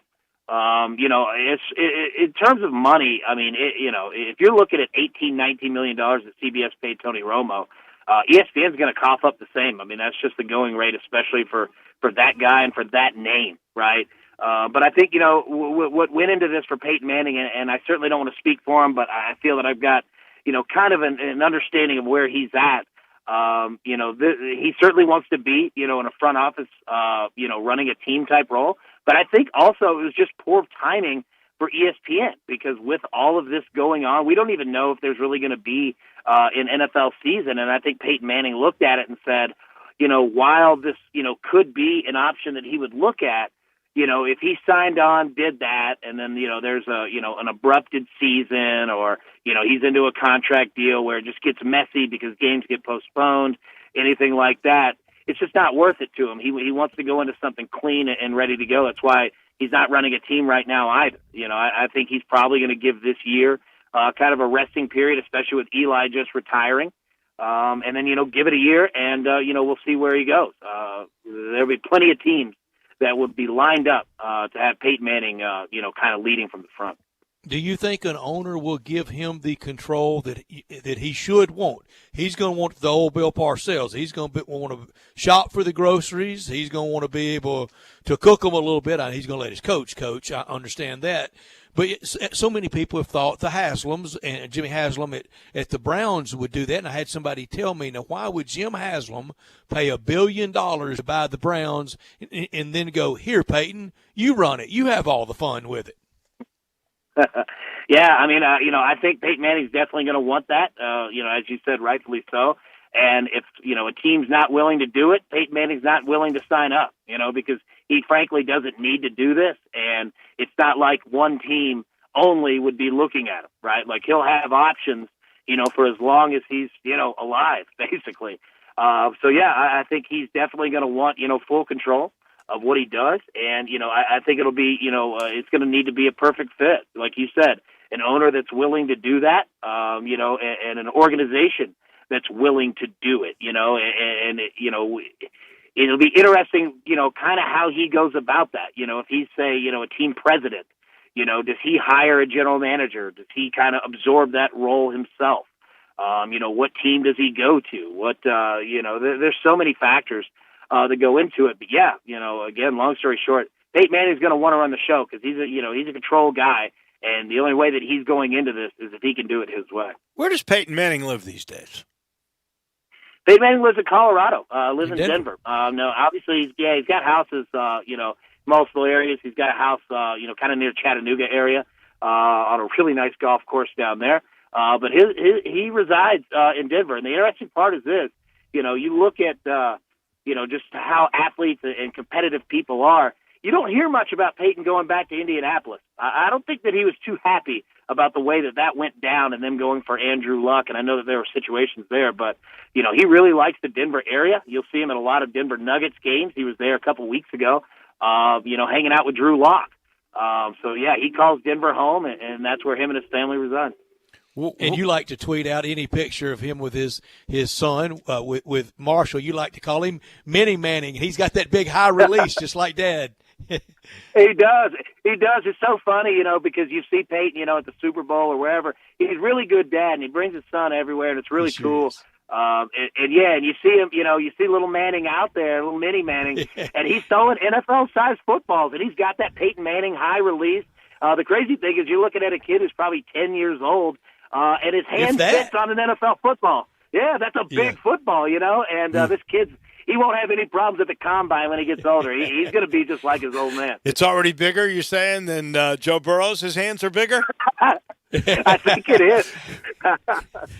That's a good segue, Dave, into the draft, Alan Bell, because you tweeted a lot today about it could really have an old school field. It probably won't be a smoke field as it used to, and with the social distancing, but the draft will have a very different look and feel about it. It will not have the pomp and circumstance that they were really going to have with Vegas, but they're still going to have a draft, and it's going to be different, but a lot of wheeling and dealing.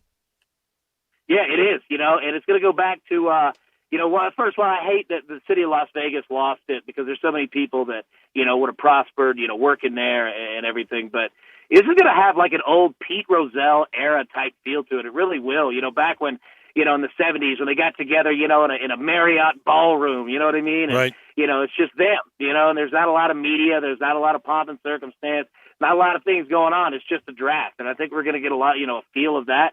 I still think, like you said, with the social distancing, the NFL, I bet that they don't have a plan yet, in terms of really, what all they can do. They probably got an idea, but, we're all kind of taking this day by day.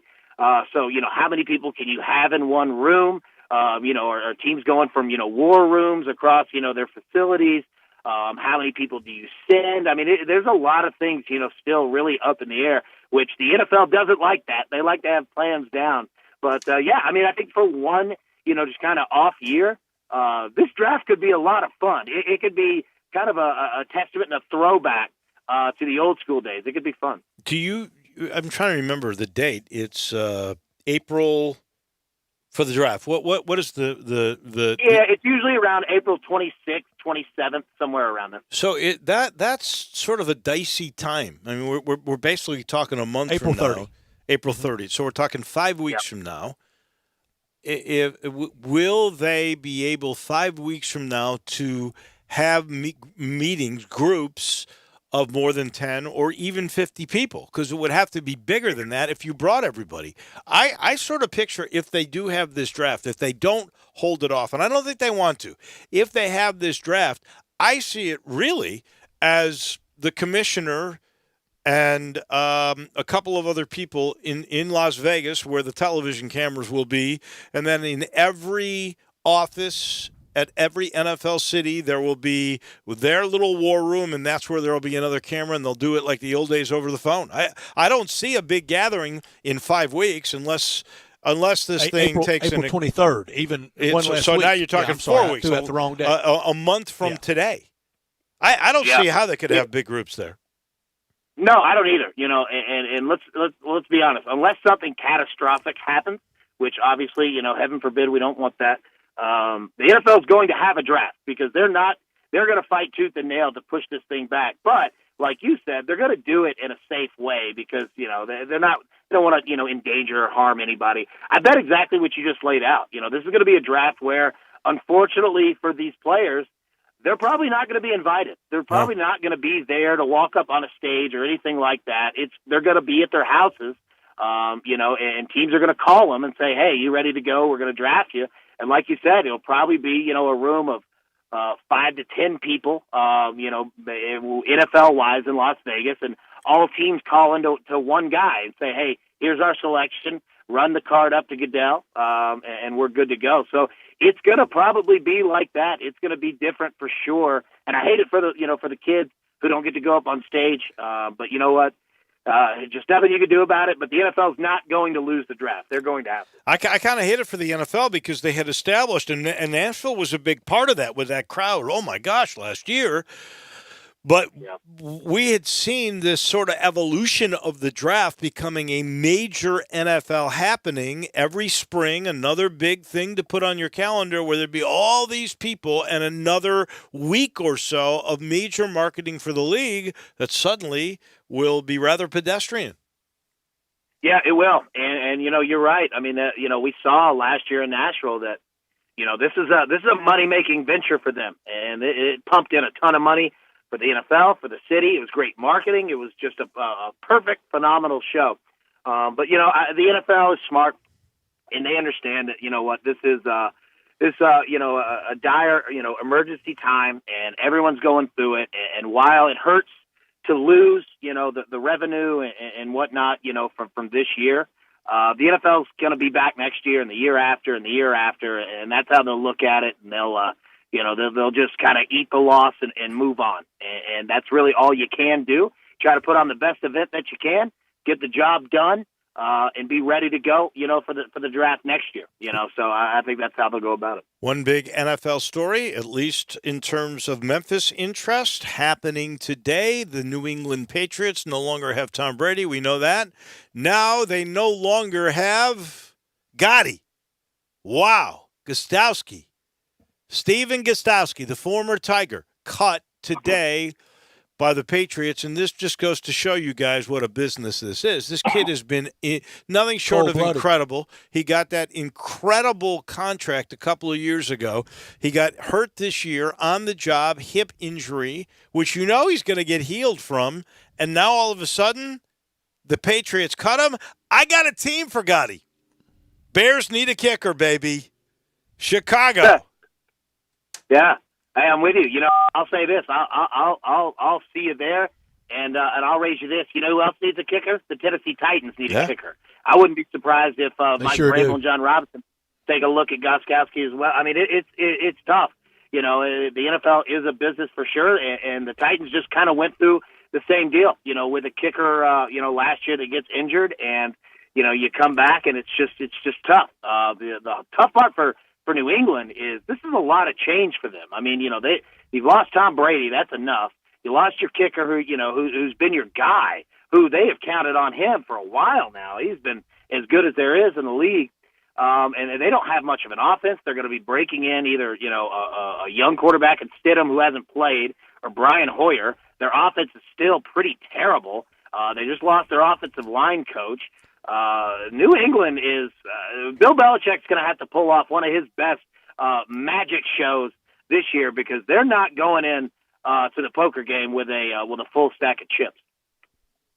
Who will be the locker room sheriff in New England? Who will be that voice in the locker room, team captain, that when it's not Bill Belichick speaking, that will get a response out of his teammates? Who will it be, Alan? Yeah, you know, you're probably looking. It's going to come on the defensive side for sure. You know, you're going to look at guys like you know, the McCourty twins.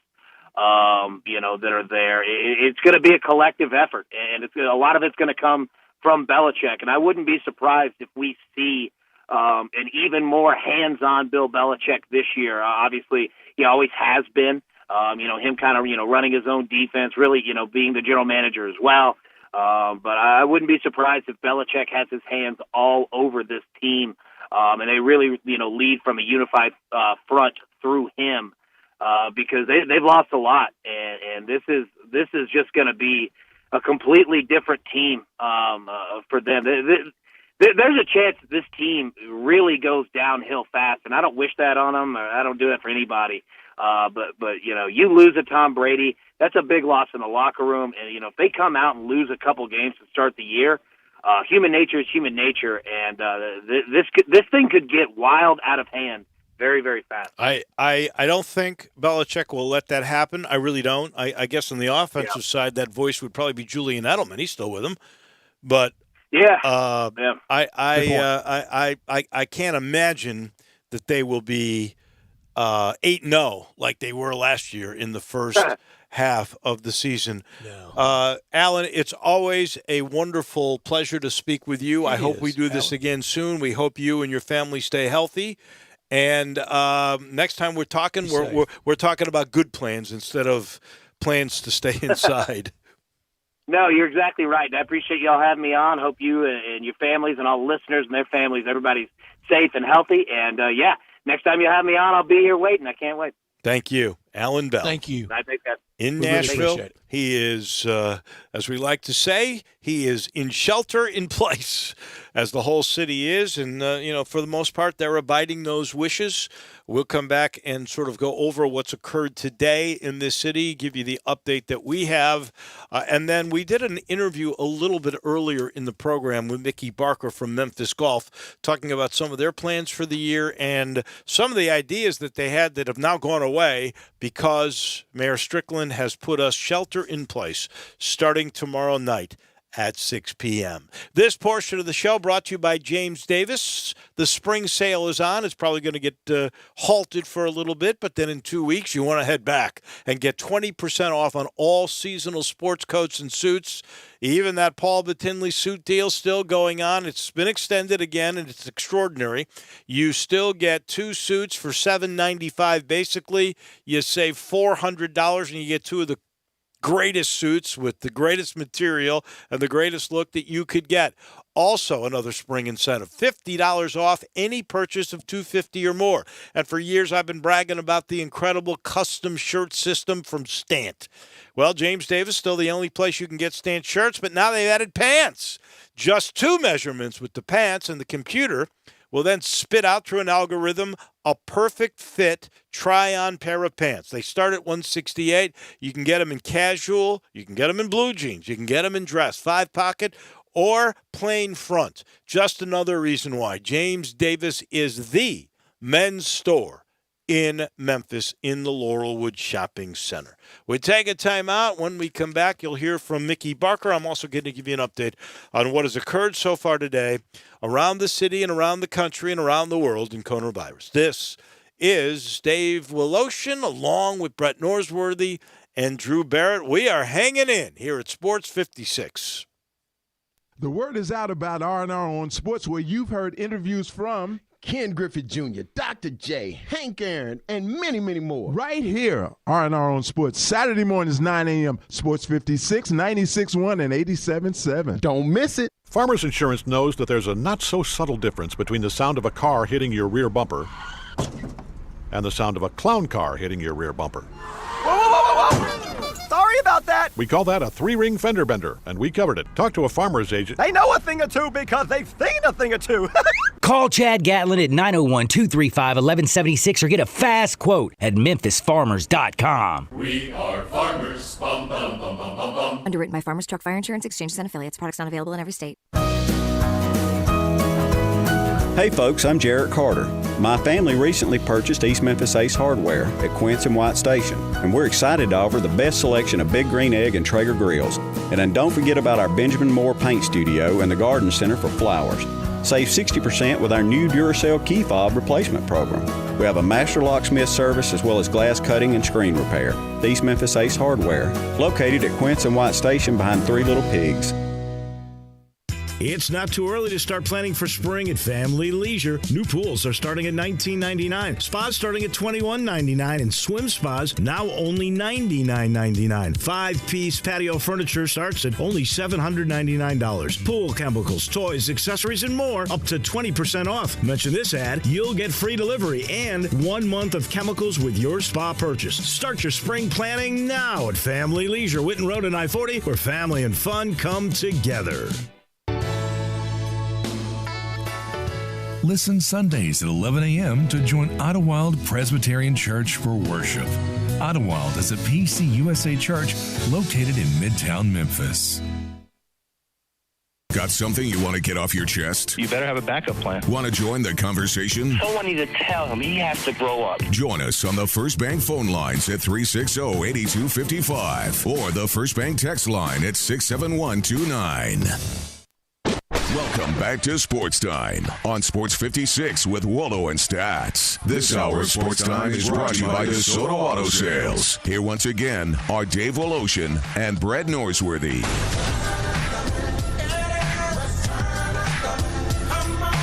Welcome back in, cruising through our final hour of the program today. And well, it saddens me to let you know, since we've gone on the air today, in the last 2.5 hours, Brett Norsworthy, we have 5 more cases of coronavirus in Shelby County, up to 93 now. In the metro area, up to 128. 615 in the state, 42,817 in the United States. Wow. Numbers just keep going up, don't they? Just so scary, which, is why basically 4.5 hours ago, Jim Strickland said shelter in place for all in Shelby County, or all in the city of Memphis.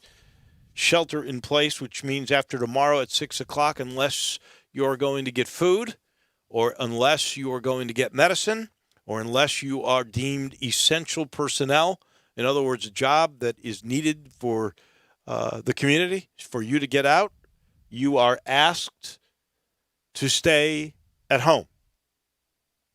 And I hope we all abide by that. I truly do. I think we've seen examples of countries like South Korea where that worked, where they stayed at home and they've already flattened their curve. Or we've seen the fatalities and just the epidemic spread, like in Italy. And you have a choice. You hope to go down the right path, and that seems to be the one that Jim Strickland wants to lead us on, without any question. In the meantime, earlier in the day, we talked with the man who is over golf for all the public courses, Mickey Barker, because it was a neat deal. They had opened up the golf courses to the public. It was really closed, but it really wasn't closed because they had the pins in. Now, of course, all that is changing, and Mickey Barker was kind enough a couple of hours ago to chat with both Brett and myself. All of the city golf courses joins us now. And I told the story a little bit earlier about how cool I thought it was. Free golf for everybody. And I want to get into that and how you came to that agreement. But now that we have this shelter-in policy, does that take away the free golf, Mickey Barker? Well, yeah, actually, we didn't really have the free golf. We were just closed, and we weren't actually asking people to leave. So it was free golf in a way, but it actually wasn't officially that. But now with the shelter in place, we are asking everyone to stay away from the golf courses right now, because there's just too much of a risk of being close to somebody, or we just don't want to put any of our citizens or our players at risk at all. So you basically now have decided to take the pins out, I guess would be the way to do it, after 6 o'clock tomorrow? Correct, yes. We will take all the flags down, and we will ask people to not go out on the golf course.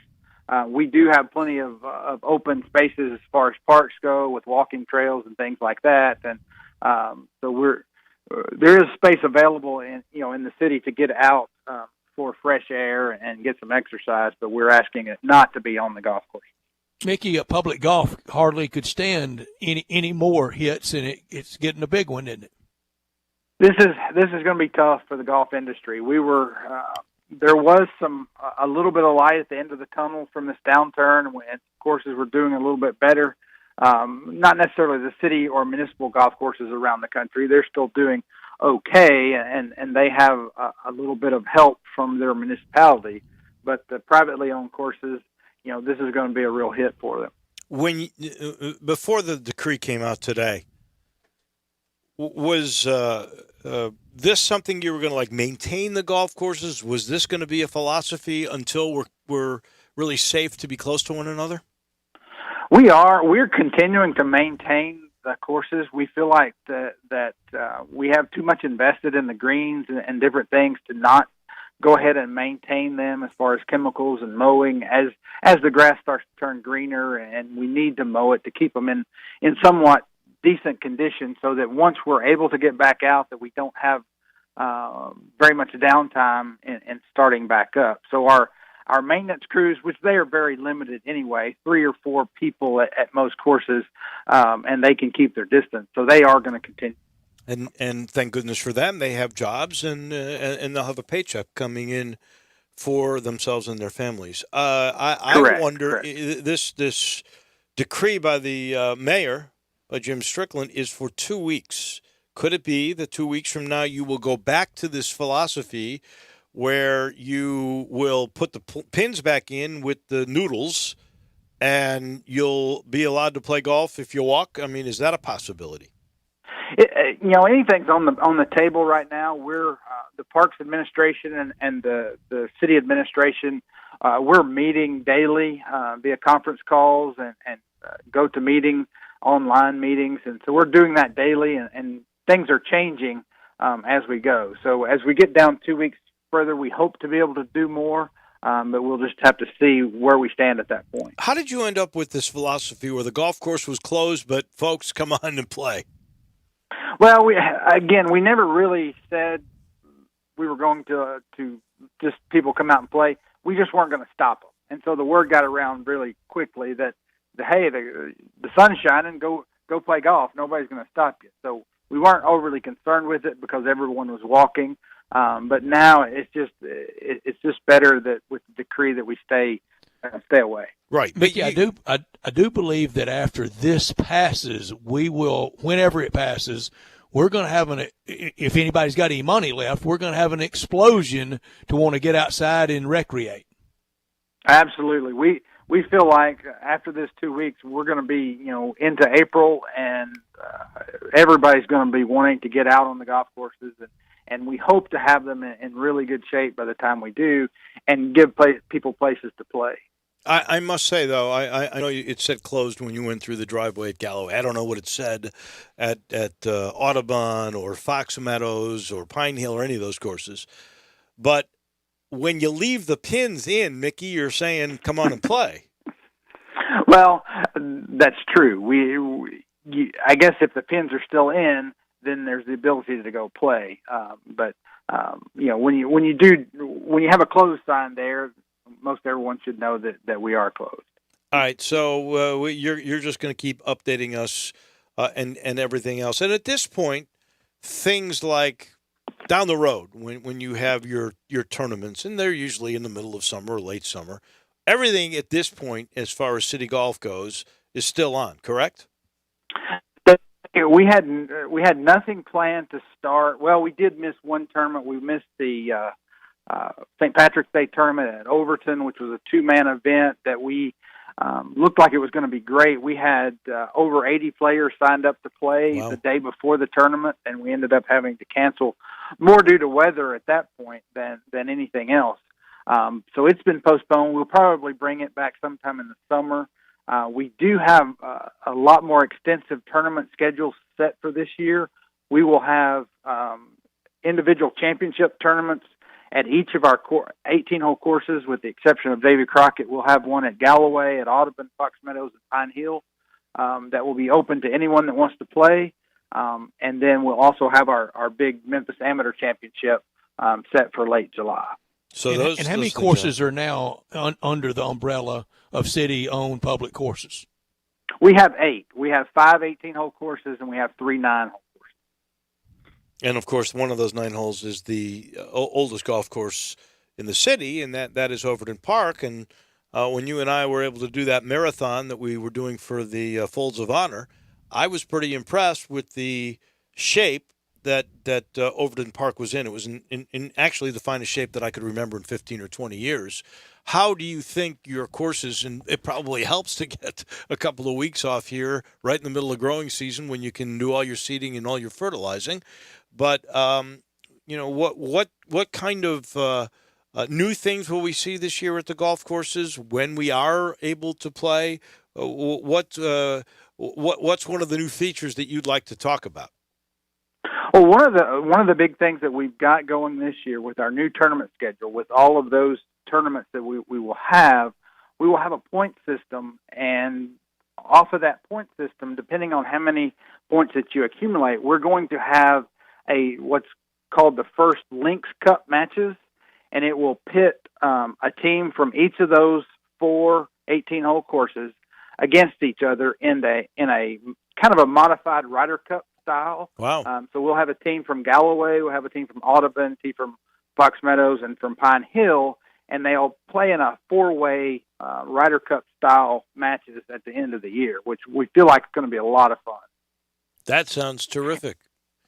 I think it will. I think it will be really good. Any new things at any of the golf courses? I noticed one thing for sure. You have changed the order of holes at Pine Hill to, I guess, alleviate any problems from that bridge, which just apparently cannot be fixed.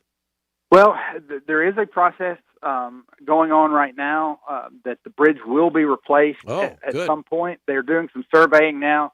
We did make an adjustment to the hole routing so that we could change the tee to the other side of the creek, so we don't have to use the bridge until it is replaced. We're just not sure, what the timeline will be on replacing the bridge at this point. All right. Everything else pretty much status quo.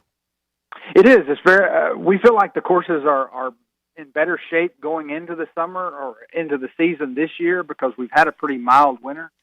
We feel like the greens are actually further along at this point of the season than we have been in several years. So I really anticipate the courses being in fantastic shape by midsummer. Well, Mickey, I tip my cap to you. I thought you came up with an ingenious system with putting those noodles in there so that people wouldn't grab the flag and so that people would not reach into the hole where you could, possibly come up with the coronavirus. And it was very generous, I thought, of the park system to allow people, and weren't going to be able to ride on carts, but to allow them to walk. And I hope that once these 14 days, this shelter-in-place decree is lifted, that at least for a while we still have to be careful, that you'll still open up with the same sort of system that you had, open up golf for everybody. Because I will tell you, Saturday at Galloway, I haven't seen that much joy in the last couple of weeks as I did that day. People getting to go out, and they got to play free golf. I mean, they felt like they were stealing. It was a great feeling. Well, we will definitely, keep everything open. We hope to get people on the golf course just as soon as possible after that 14 days is over. Thank you, Mickey. We appreciate it, and be safe. Thanks, Dave.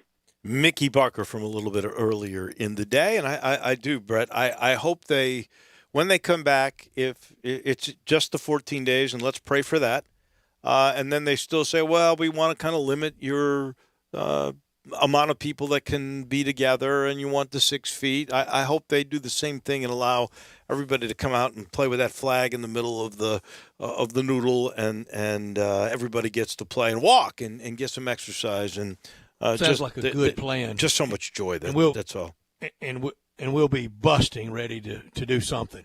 Heck, I might play again. Oh, I would love that. I would love to walk 9 holes with you. I'd love to walk 2 holes. I'll just get a cart.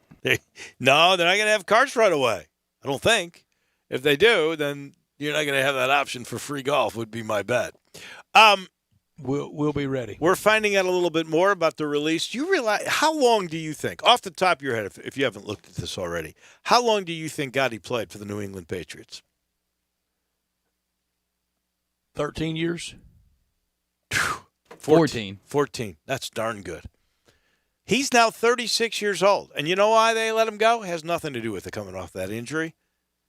He was going to get $4.8 million, and they're strapped for cash, apparently. And they're cold-blooded. They cut Vinatieri to make room for him.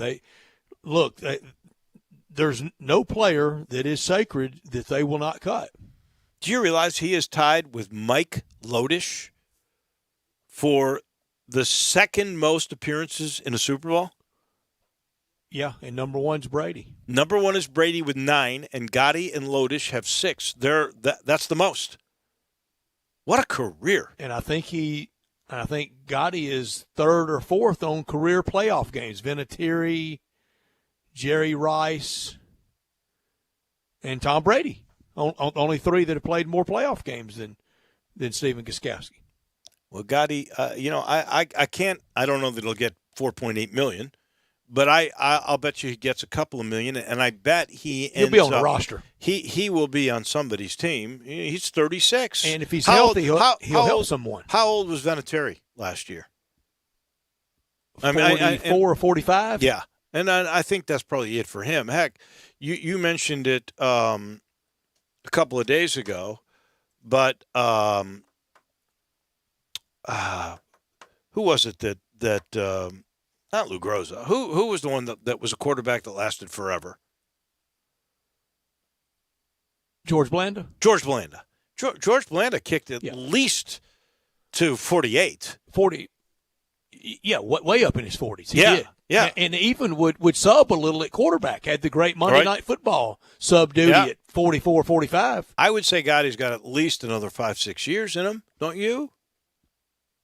I don't Stays know about in good that, shape. But he's got some good football here. Well, look, Robbie Gould, the Bears let him go. And Gould is – how old is Robbie Gould now? Bears in their kicking, Drew. We always go back. Yeah, you knew it was going to come up. This whole Mitch Mitchell just wasn't going to distract him from the kicking. That's it. I am just saying. Robbie Gould, Dave's second favorite Bear ever behind Gale Sayers. You can't. Robbie Gould is 37. He's only a year older than Gotti. Oh my goodness. Hey, he's certainly not dumb. It was dumb.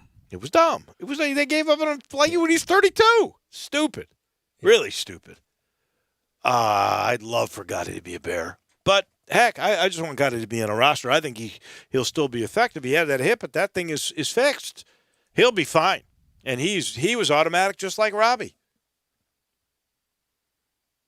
So anyway, he's without a job today. That is one of the big news. We got more coming your way in a minute. I'll let you know. This portion of the show brought to you by the Spirit Shop. That's the place at Poplar and St. Nick. In fact, I'd get there before 6 o'clock tomorrow because they I don't think are going to be termed essential goods. I did see, I believe it was Fox 13 earlier reporting that liquor stores were allowed to stay open. Really? Yes. Come on, Dave. I need my juice. I'm going to double check during the break just to find out if that is the case. So we will let you know momentarily. There is no doubt this is the place you go to stock up, and you got to stock up because you're not going up. You're not going out at all. That is a fact of the matter after 6 o'clock tomorrow night. Unless it's 4, well, I guess you're allowed to go pick that stuff up. But this is the place to go. There's no question about it. I'm sure Eddie Counter's bringing it out. It's spacious inside, but it's filled with so much product that there's, it'd be hard to keep your 6 feet distance, I guess. I don't know how Eddie's doing it. We'll check on that in a minute, too. I just know this. If you want a great selection, you want the friendliest of service, you want people going out of your way to help you, and I mean a vast choice of high bargains or high quality, they've got it all. That's the Spirit Shop, Poplar and St. Nick, 4848 Poplar, that little log cabin right down from Clark Tower. Back in just a minute, we got crunch time, and we put to bed this Monday edition of Sports Time on Sports 56 with Wolo and Stats. Take Sports 56 with you on your phone or tablet. Download our official Sports 56 app today. Hey everybody, this is Coach Penny Hardaway. There's a comfort in being home, and to me, comfort food and family makes Memphis the place to be, along with having the best basketball fans in America. I like pulling into Corky's and getting one of their family party packs. How can you go wrong with pork, beans, slaw, sauce, and buns for only $5.99 a person? It is so easy. I can call ahead, order online, or just pop in. Tailgating can't get any easier. Tell them Penny sent you. Encore flavor, Corky's barbecue. Hi, I'm Troy 5-Ash, owner of 5-Ash Roofing. Do you have any idea why I never speak the way I am right now? It's because if you're honest, sincere, and knowledgeable, you do not need fast-talking, high-energy, gimmick-promising advertising to get a customer's attention. Speaking of that, how do you think companies can offer huge rebates and giveaways when you use their services or buy their products? By overcharging you in the first place, that's how. 5-Ash Roofing doesn't operate that way. It's misleading and dishonest. When I provide a customer with the best products and the best service possible and do it at a fair price, why would I need gimmicks to sell it? Best products, best warranties, and best service possible. That's all we offer. Well, that and financing. 5-Ash Roofing, proud partner of the Memphis Tigers and the official roofer of the Memphis Tigers home team. 5-Ash Roofing, fair, honest, and ethical. 367-0050 or memphisroofer.com. 367-0050 or memphisroofer.com. 5-Ash Roofing, it's what we do. We're here for you. Welcome back to Sports Time on Sports 56 with Wolo and Stats. This hour of Sports Time is brought to you by DeSoto Auto Sales. Here once again are Dave Wolosian and Brad Norsworthy. Come on, Muhammad, we hit fame. We beat you with the deal, we get insane.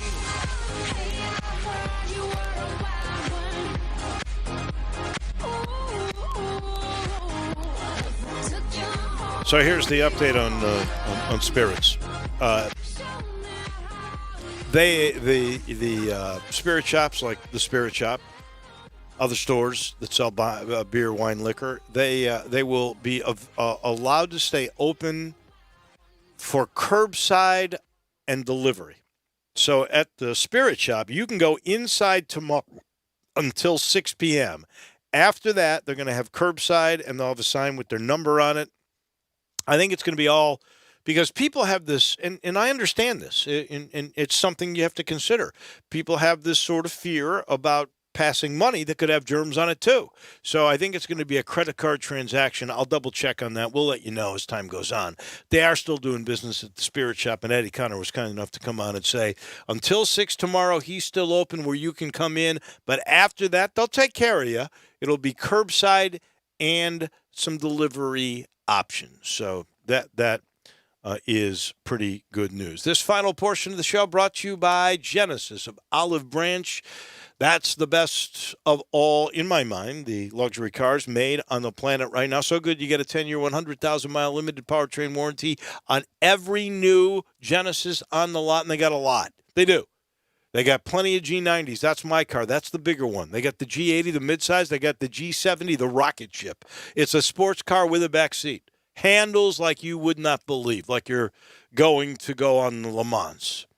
It's just superior stuff, and there's no better place at all to buy a car than Genesis of Olive Branch, where they take care of you with all kinds of transparent pricing and flexible test drive, and just know they take care of you. It's service-oriented all the way. You'll love it. Go tell them we sent you. Get on Lamar into Mississippi. First exit's Craft Road. Turn left, and you're there at Homer, Skelton, Hyundai, and Genesis of Olive Branch. It is time, ladies and gentlemen, for Crunch Time. 5 seconds left in the game. Do you believe in miracles? Yes! Go crazy, folks! Go crazy! This is Geraldo. It is Crunch Time. You are looking live. In your life have you seen anything like that? Take questions again for the student athletes at this time, please. What's happening, big dog? How you doing? Is this thing working? It's obviously Crunch Time. Hammer, nail, coffin. This baby is over. Woo! Woo! Time for Taco Bell Crunch Time. Taco Bell, home of the crispy tortilla chips, topped with a double portion of either seasoned beef or shredded chicken, plus refried beans, nacho cheese sauce, reduced fat sour cream, guacamole, and a 3-cheese blend. Nachos Bel Grande, heaping portion of chips, topped with ground beef, tomatoes, beans, nacho cheese sauce, and a dollop of sour cream. Taco Bell, home to great food you get on your way home real fast, and they bring you crunch time every day. Dave, we learned a lot today. Learned those early college football lines that they're out. We will have more on that as the weeks go on. I hope we have college football. Again, not to try to be apocalyptic, just being honest with how things are trending. Only bet I want to make is to make sure that we have college football and everything starting back sooner rather than later. But we're all very unsure. It'll be a miracle if we have anything back by June 1st, in my opinion. Well, I've said I didn't think it would all come back until July 1st, and I really hope that is the case. I learned a whole bunch of things today, including Germany just basically has told the International Olympic Committee that they think the game should be postponed. USA Today is reporting that the Olympics most likely, an announcement will be coming in the next few weeks, that the Olympics will be postponed until 2021. I wonder if it would be in that same sort of time slot that they had for 2020, but that is probably going to be the case. And as long as we are talking about the coronavirus, we should point out that while we've been on the air, since I walked in here, we have seen the cases go from 88 in Shelby County to 93 cases. Folks, this is serious. Please listen to our mayor. When Jim Strickland says shelter in place starting tomorrow at 6 o'clock, please abide by his wishes. Could have done without the slowest COVID-19 test ever administered. Some final results, but good news, Charles Barkley, he doesn't have it. Yeah. Boy, that took a while. Would they deliver it by the Iditarod dogs? It did take a long time, right? I mean, that was a week for him to get. It can't jump the line a little bit better, but I'm glad it did. It felt like time-lapse photography a little bit, but I'm glad negative. And little sad today to hear the parting with Gotti and the Patriots. He'll land somewhere. He'll help somebody. And those Patriots, man, that they are cold-blooded. When you can cut Richard Seymour, you can cut Adam Vinatieri, you can cut anybody. Yes. Well, that is – I got to tell you something. Logan Mankins. They talk about the Patriots way. That is part of the Patriots way. It is, Dave. When they don't think you can live up to your price tag, they say so long. It's almost like an amortization schedule with them, and when it hits the expiration date, so sad, too bad. I don't know if you saw this. It's not that I could have done without it. I thought it was an interesting Twitter thing. Sam Mitchell, the former Tiger basketball coach and former NBA Coach of the Year with the Toronto Raptors. Sam Mitchell is coaching an AAU game, and I'm not sure even when this was, but he's in the huddle, and his team has just won a game. And he is all over them because he goes, we're lucky to beat that team. They outplayed you. You were fortunate. And he goes, let me tell you something. I don't care what your high school ranking was. You think they care about that in the NBA? Do you know how many high-ranking high school guys I beat out for my position for 14 years in the NBA? He said, you better get to the gym and start working. That's right. He's right. Dave could have – we'll keep a close eye tonight on a lot. The Olympics are officially postponed. That is no doubt. They're postponed amidst growing health concern. It has not been determined when they will take place, but the games will not start on July 24th. 2020 is postponed. If it's canceled for the calendar year, is another story. But well, they just came across here that they still have to make it official. They got to take some sort of vote for it to become official. So it isn't quite yet, but it is going to get postponed. Yeah, I guess they got to extinguish the flame at some point as well. Tonight, keep an eye on NFL free agency. Will the PGA Tour in baseball have any announcements tonight, this week? It feels like they're kind of up next, and outdoor sports feel like they could come back before anything else. NBA timeline announcements, we'll keep an eye on all of it tonight as all of us are watching and wondering and apprehensive and scared and wondering just what kind of world we wake up into every day. Well, it just seems everything changes so fast, and obviously now another turning point tomorrow where we'll be the term, very simple, shelter in place. We want to thank Mickey Barker. We want to thank David Cobb. We want to thank Steve Macy. And that's cool. That go on the website, gotigersgo.com, and look at that 2020 Memory Madness. And you can do a bunch of your voting. And then Alan Bell was very insightful with his information from Nashville. And, of course, they are already shelter in place. Tomorrow, Ken Bennett from Streets Ministry will join us. Brent Beard, Bo Marchant. We'll talk more NFL with him. We'll have a couple of other surprises coming your way. Be safe, everybody. We'll see you tomorrow. Finding great candidates to hire can be like, well, trying to find a needle in a haystack. Sure, you can post your job to some job board, but then all you can do is hope the right person comes along, which is why you should try ZipRecruiter for free at ZipRecruiter.